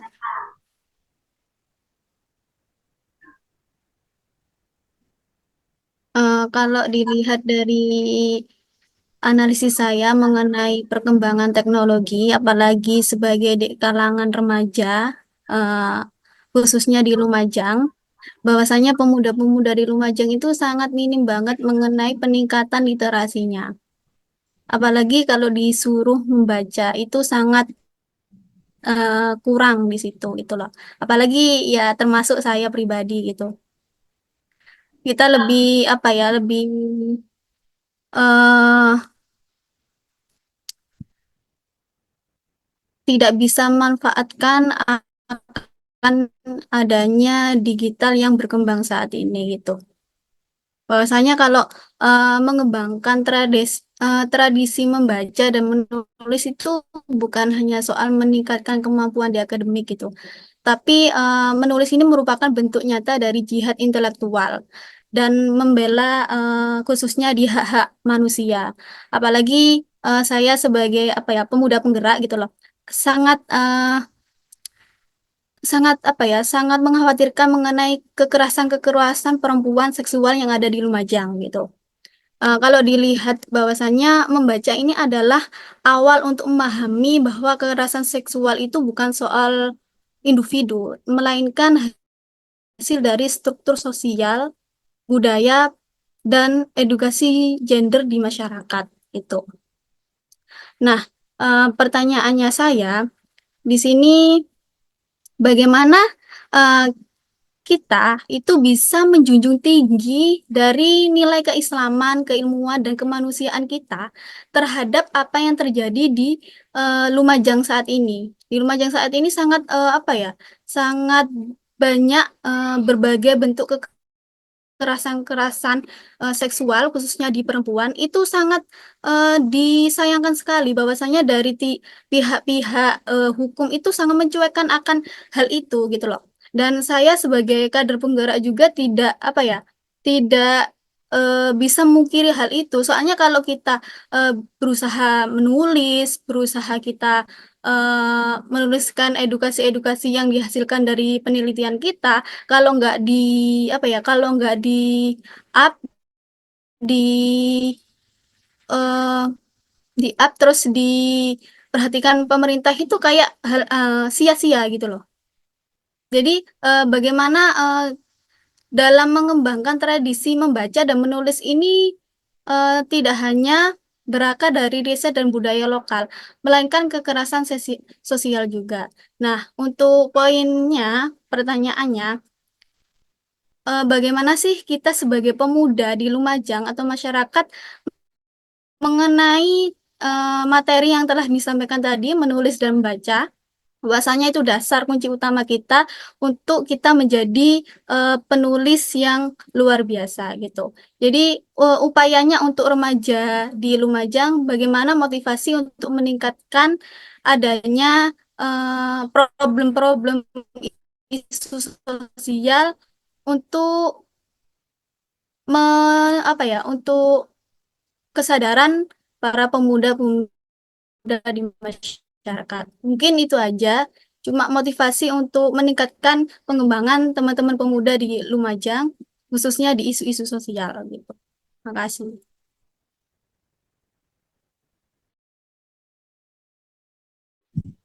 Baik, terima kasih atas pertanyaannya. Mungkin bisa dijawab Ibu Muyas.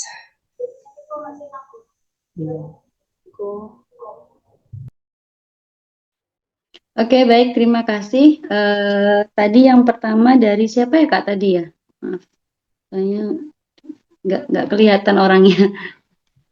Yang pertama dari Siti Latifah. Siti Latifah. Baik. Betul sekali Kak. Dari bagaimana caranya bisa menjadi pembaca. Banyak cara sebenarnya. Yang bikin kita nggak mau baca tuh sebenarnya malas aja sih. Ya enggak gitu. Malas aja sebenarnya. Kalau cara itu banyak yang bisa kita tempuh tuh. Contohnya gini, eh menumbuhkan minatnya ya. Ini contoh aja. Ini biasa juga disampaikan oleh Kak Najwa Shihab gitu. Misalkan kita menjadi pembaca nih, apa yang harus dilakukan pertama kali? Pertama, kamu penasaran tentang apa sih? Kamu konsen di hal apa sih yang kamu senengi? Contoh nih, ya, anak remaja sekarang kan sukanya K-pop misalkan ya, atau drakor gitu ya. Oke deh, ini K-pop, kamu suka drakor, jangan berhenti di situ gitu. Jangan hanya berhenti menikmati musiknya atau melihat MV-nya atau apa namanya nonton filmnya gitu. Jadi nggak cuman itu, mulailah mengarah pada literasi. Contohnya, coba deh kamu baca juga dong sejarahnya Korea itu kayak gimana gitu ya. Korea itu dulunya jadi satu, nggak ada tuh namanya Korea Selatan, Korea Utara itu nggak ada gitu ya. Kemudian kok terpisah, ini kenapa gitu. Nah itu kamu boleh gali itu gitu. Sehingga kamu tidak hanya mendapatkan informasi tentang artis-artis atau idol-idolnya saja, tetapi kamu juga bisa tahu dunia budayanya, sejarahnya, atau belajar bahasa. Jadi, oh iya, oke oke. Sorry sorry, aku izin ganti wifi lagi. Tadi pakai paket data soal. Oke, sebentar. Jadi wifi-nya agak bermasalah.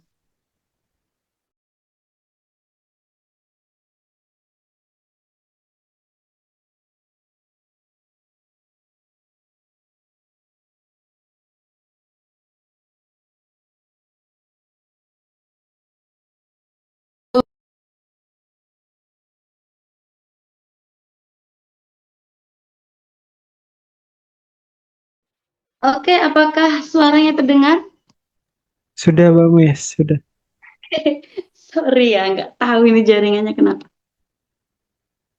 Baik, saya teruskan ya. Jadi misalkan teman-teman suka K-pop, misalkan teman-teman suka drakor, jangan berhenti pada artisnya, jangan berhenti pada idolnya, jangan berhenti pada seputar kehidupan mereka, jangan gitu. Mulailah dengan penasaran tentang sejarah Koreanya, kok bisa nih terpisah selatan dan utara, kenapa ya gitu. Atau kamu juga belajar budayanya, kamu belajar bahasanya, sehingga nanti kalau ada peluang-peluang, sekarang banyak loh extend ke Korea, teman-teman mahasiswa gitu ya. Kamu nanti bisa tuh tukar student action ke Korea gitu. Jadi yang kamu dapatkan bukan hanya sekedar FOMO-nya aja ya, tetapi ada hal yang manfaat di situ. Kamu di situ kemudian terinspirasi untuk menulis tentang kisah di Korea misalkan, atau kamu malah tertarik untuk menulis novel ala-ala drakor yang kamu lihat, nah, itu bisa. Jadi ini kata Kak Najwa Shihab kayak gitu. Mulailah dari sesuatu yang kamu gemari. Saya dulu senang sekali dengan isu pendidikan, saya dulu senang sekali dengan isu perempuan, maka buku-buku bacaan saya tentang itu gitu loh. Buku-buku bacaan saya tentang itu, saya penasaran kenapa ya ada kasus kekerasan seksual, kenapa ya cara pandang laki-laki ke perempuan kok kayak gini. Ya saya dapat informasi itu dari mana kalau nggak membaca buku. Nah kayak gitu teman-teman. Jadi biasakan memunculkan pertanyaan pada diri kita, itu salah satu ciri-ciri ilmuwan sebenarnya ya, dan itu juga dianjurkan oleh Al-Quran. Ya, coba kalau teman-teman baca Quran, itu banyak sekali ayat yang dimulai dengan afala, afala ya'lamun, afala ya'qilun, ya kan? Apakah kamu berpikir, apakah kamu tidak merenungkan, apakah kamu, nah itu ajakan untuk kita berpikir kritis, sehingga apa, ketika kita berpikir kritis maka muncul pertanyaan, tahu jawabannya dari mana? Ya dari buku yang bisa kita baca. Gitu, dimulai dari itu ya, semoga bisa membantu. Boleh yang misalnya cowok sukanya bola gitu, ya jangan berhenti pada suka nonton pertandingannya saja. Silakan misalnya sukanya klub mana nih, Eropa. Silakan gali sejarahnya Eropa kayak gimana. Eropanya mana dulu nih, misalnya sukanya yang Belanda gitu misalnya, atau mana gitu. Silakan gali terkait informasi-informasi lainnya, sehingga apa? Sehingga kamu akan ketemu sesuatu yang luar biasa. Jadi teman-teman, ketika kamu membaca itu sebenarnya bukan tambah pinter loh kita membaca tuh. Kadang aku sendiri kalau membaca tuh kayak merasa tambah bodoh. Kenapa? Karena ternyata aku ternyata nggak ngerti ya tentang ini. Ketika aku membaca baru tahu gitu. Sehingga ada hal baru lagi yang kemudian saya penasaran lagi. Wah, saya harus membaca lagi. Seperti itu teman-teman. Coba aja dulu, atau kalau misalnya nggak suka buku yang berat, boleh diawali dengan buku-buku yang ringan seperti fiksi ya, boleh komik, boleh novel, boleh cerpen gitu. Diawali dari itu dulu. Nanti lama-lama akan terus gitu. Saya juga terharu ketika ada salah satu pembaca novel Hilda tuh bilang, saya dulu bener-bener nggak suka namanya baca novel, Mbak. Saya kira novel itu hanya ala-ala cinta-cintaan gitu. Tapi saya jatuh cinta baca novel setelah membaca novel Hilda. Nah itu juga bisa tuh jadi motivasi bahwa sebenarnya teman-teman tuh bukan nggak bisa jadi pembaca yang baik, bukan. Teman-teman belum menemukan buku yang membuat teman-teman jatuh cinta aja dengan membaca. Itu ya, semangat. Semoga nanti ketemu bukunya. Semoga buku saya. Oke, kemudian yang kedua dari Mbak Siska, ini kader penggerak. Wah, keren Mbak, luar biasa. Semangat terus ya Mbak untuk bergerak menuju lebih baik.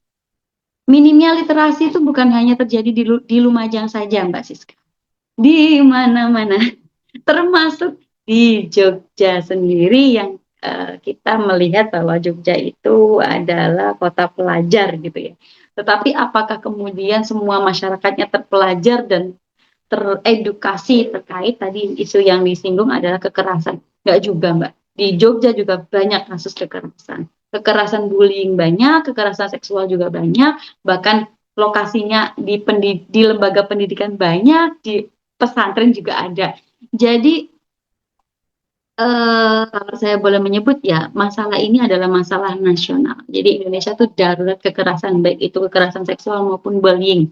itu benar-benar darurat. Dan memang betul sekali kata Mbak Siska, kita harus bergerak untuk menyebarluaskan literasi. Bagaimana caranya? Dimulai dari Mbak Siska dulu nih, teman-teman penggerak yang ada di Lumajang punya program apa nih? Nah, lakukanlah dari basic dulu. Saya jujur ya, komunitas literasi Bilkolam itu komunitas yang lahir dari sebuah desa dusun gitu. Saya tinggalnya di desa perkotaan, ya walaupun dekat dengan kota gitu ya. Tetapi saya merasa saya sering sekali berbicara di luar gitu ya. Saya sering sekali berbicara di luar kota atau di webinar seperti ini gitu, di seminar nasional maupun lokal gitu. Tetapi saya merasa saya belum melakukan banyak hal yang ada di lingkungan saya gitu. Lingkungan saya namanya Wonocatur. Saya belum melakukan banyak hal di Wonocatur, apalagi tentang isu ini. Dan saat itu saya terpukul sekali karena apa? Ada tetangga yang kebetulan dia itu hamil di luar nikah dengan temannya sendiri dan usianya masih SMP dua-duanya. Di mana saat itu warga ada yang ke sini bertemu suami saya, kebetulan suami saya di KUA gitu ya. Jadi meminta saran untuk gimana nih nikahin anak ini gitu. Itu saya tuh dilema, jujur, Mbak. Saya sampai gini, aduh, saya tuh sering sekali ngomongin ini gitu. Saya sering ngomongin di seminar terkait kekerasan seksual atau pernikahan anak gitu ya. Saya selalu bilang jangan nikahkan korban dengan pelaku gitu. Itu sangat membahayakan. Saya selalu mengatakan jangan menikah di usia anak. Ternyata ketika ada masyarakat yang datang ke rumah saya dan membawa masalah itu, saya bingung sendiri. Jujur Mbak Siska gitu ya. Kadang kita bergerak di mana-mana gitu, tapi ketika real di depan kita, ini usianya masih kelas 1 SMP, yang cowoknya 3 SMP, apa ini gitu. Dan itu hamil gitu, usianya udah mencapai 6 kalau nggak 7 bulan. Orang tuanya bingung, pokoknya solusi apa gitu, mereka juga bingung gitu. Dan ketika itu suami saya ngajak saya diskusi, gimana nih dia saya mengizinkan mereka menikah atau enggak gitu. Karena kan pernikahan anak aslinya kan kita nggak boleh gitu ya. Kemudian menikah dengan pelaku, walaupun katakanlah itu kejadiannya ya pacaran yang kebablasan atau suka sama suka.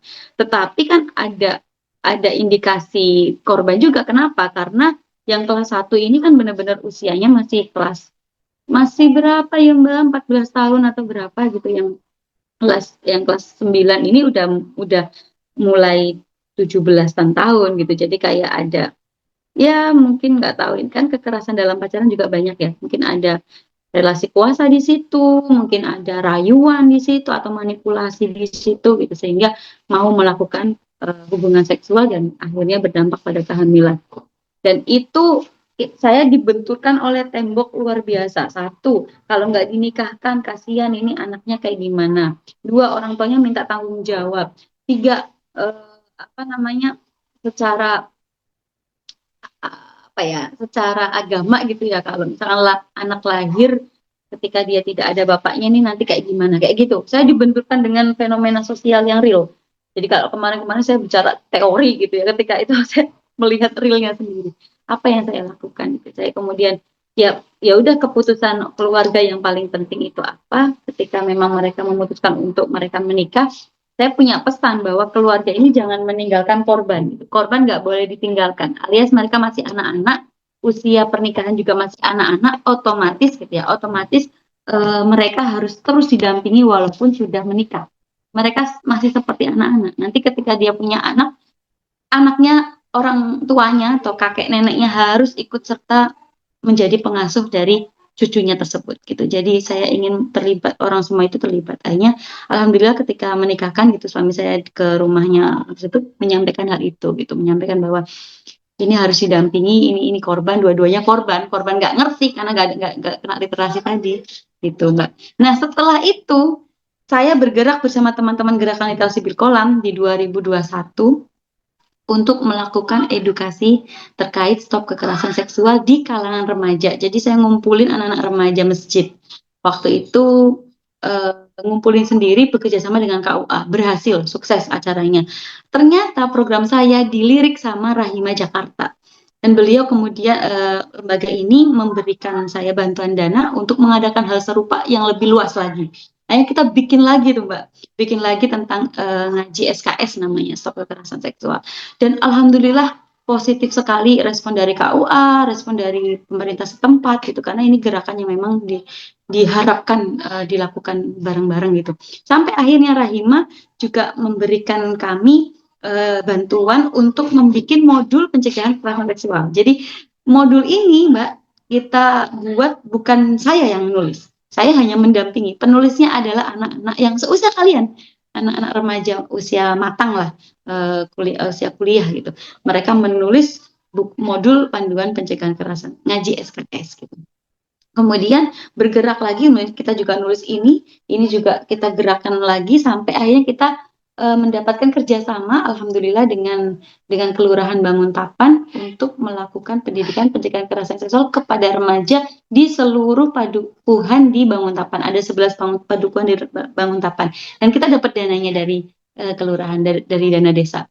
Dan itu yang kami lakukan. Semoga menginspirasi kader penggerak di Lumajang.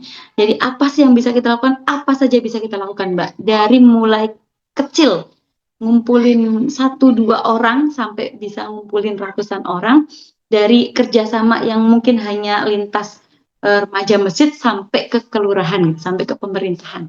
Nah, kalau Mbak Siska ini ingin kerjasama dengan kami gitu ya, sangat terbuka sekali, monggo Mbak, kita bisa bareng-bareng untuk menyebarluaskan literasi pencegahan kekerasan seksual di Lumajang. Karena program ini juga nggak cuma di Jogja, Mbak, saya sudah ke mana?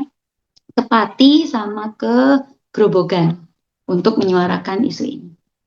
Itu ya, semoga membantu. Ada lagi pertanyaan di kolom chat ya, Mbak Umama? Iya, Ibu, ada dari Kak Tani Sagita. Ini saya yang bacakan atau Bagaimana? lanjut? Saya yang bacakan sudah, Bu. Monggo.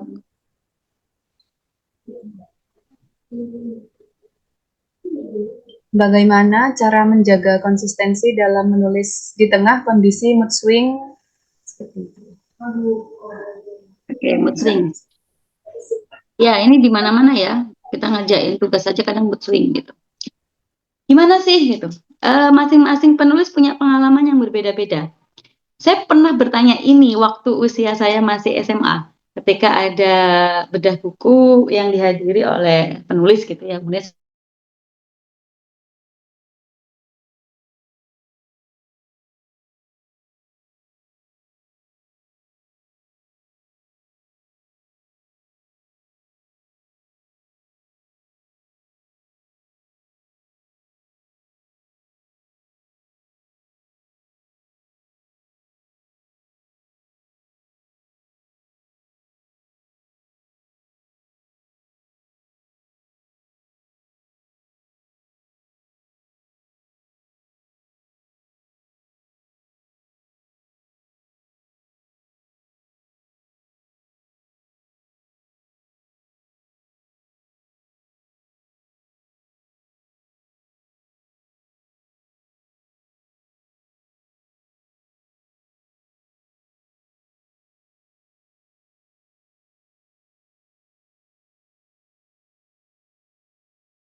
Mohon maaf, mungkin masih ada kendala, jadi ditunggu sebentar ya. Bentarnya. aduh, ya Allah, aku terhempas.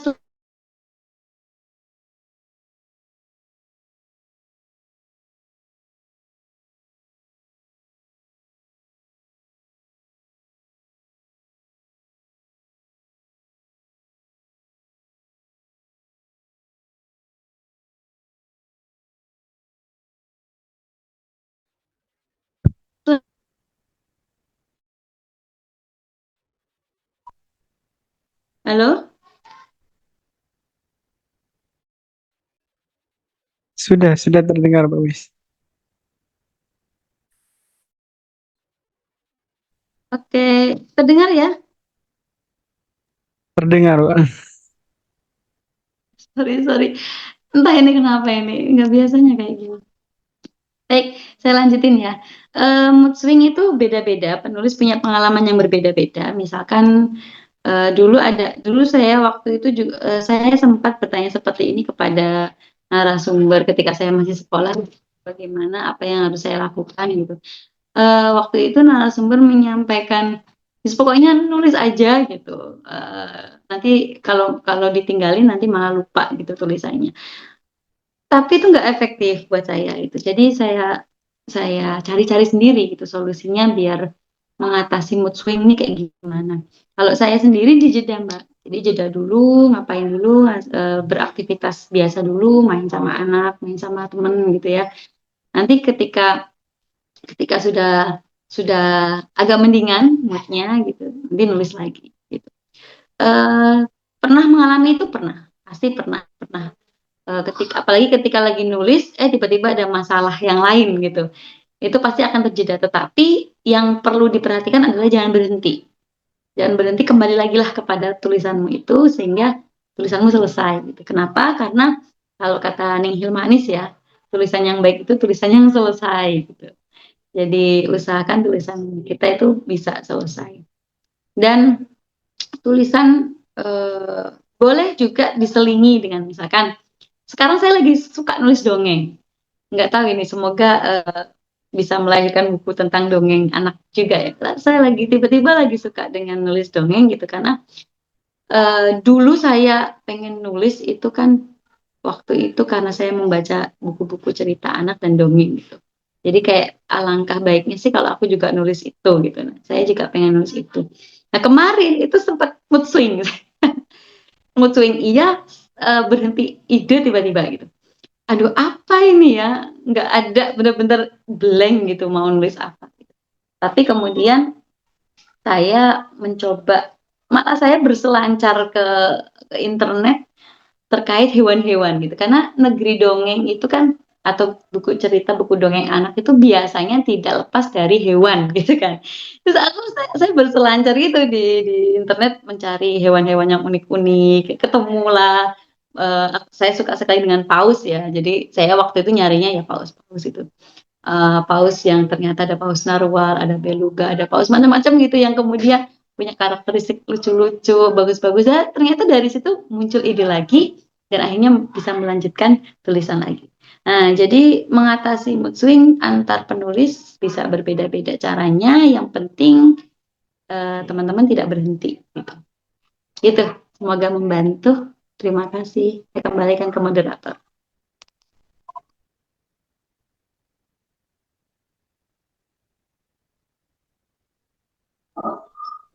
Baik, terima kasih atas jawabannya, Ibu. Dan terima kasih kepada teman-teman yang sudah bertanya. Selanjutnya mungkin ada salah satu dari peserta yang bisa menyimpulkan materi dari awal sampai akhir sesi. Bisa angkat tangan ya.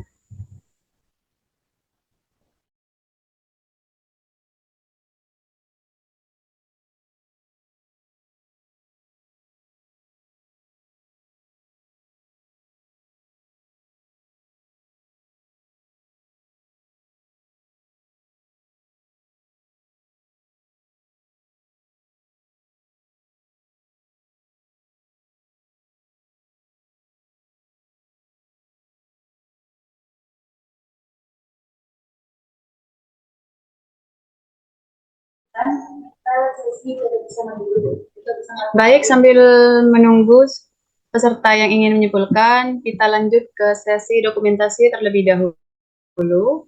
Kepada seluruh peserta diharapkan on kamera. Please.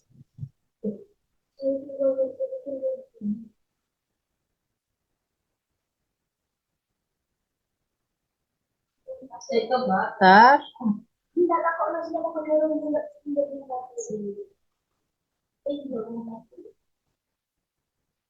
Tim dokumentasi apakah sudah siap? Sudah. Sudah. Baik, saya hitung. 1, 2, 3. Sekali lagi. 1, 2, 3. Baik, terima kasih.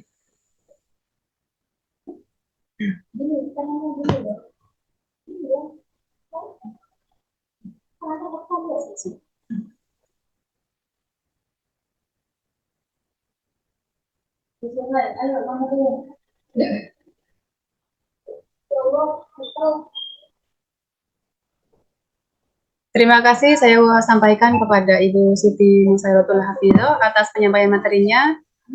Kepada Ibu Muyas, diperkenankan untuk meninggalkan Zoom meeting. Terima kasih Mbak Muyas kesempatannya. Iya, Semoga bisa bertemu langsung. amin. Terima kasih ya Mas Ola dan teman-teman semuanya. Sukses selalu. Iya. Sukses selalu Kak.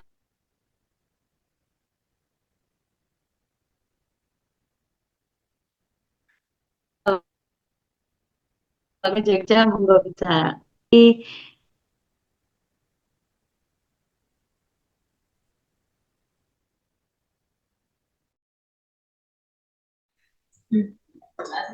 Baik, terima kasih kepada teman-teman yang sudah mengikuti materi dari awal sampai akhir.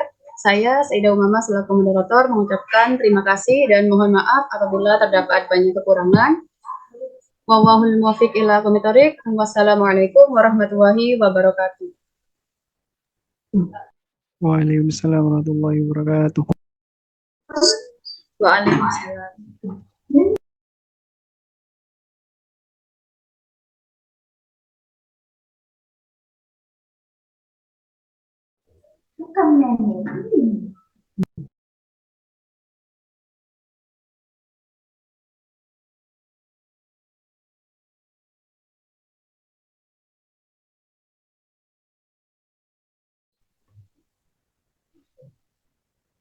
Acara demi acara telah kita lalui bersama.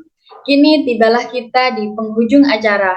Marilah kita tutup acara Stadium General kali ini dengan membaca hamdalah secara bersama-sama. Alhamdulillahirabbil alamin.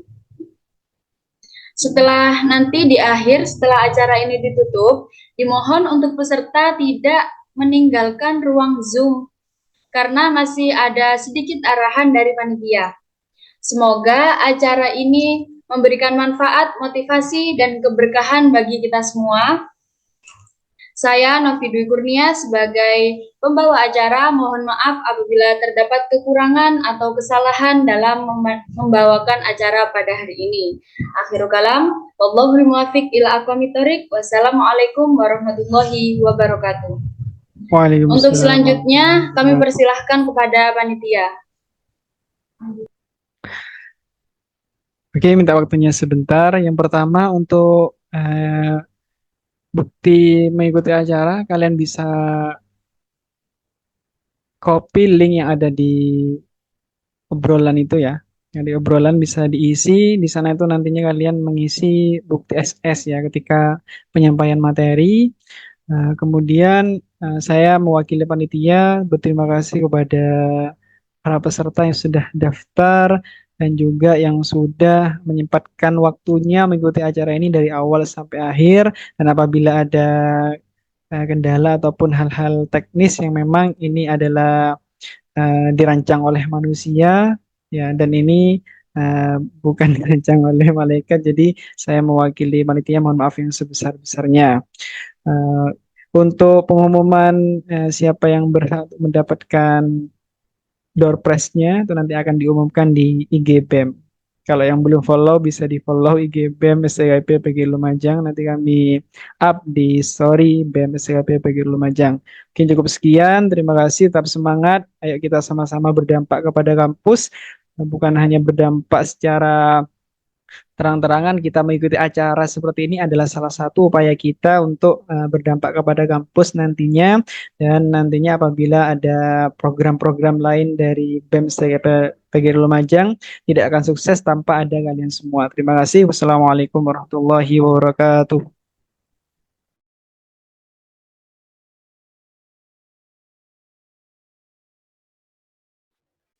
bisa untuk keluar dari Zoom, perbolehkan.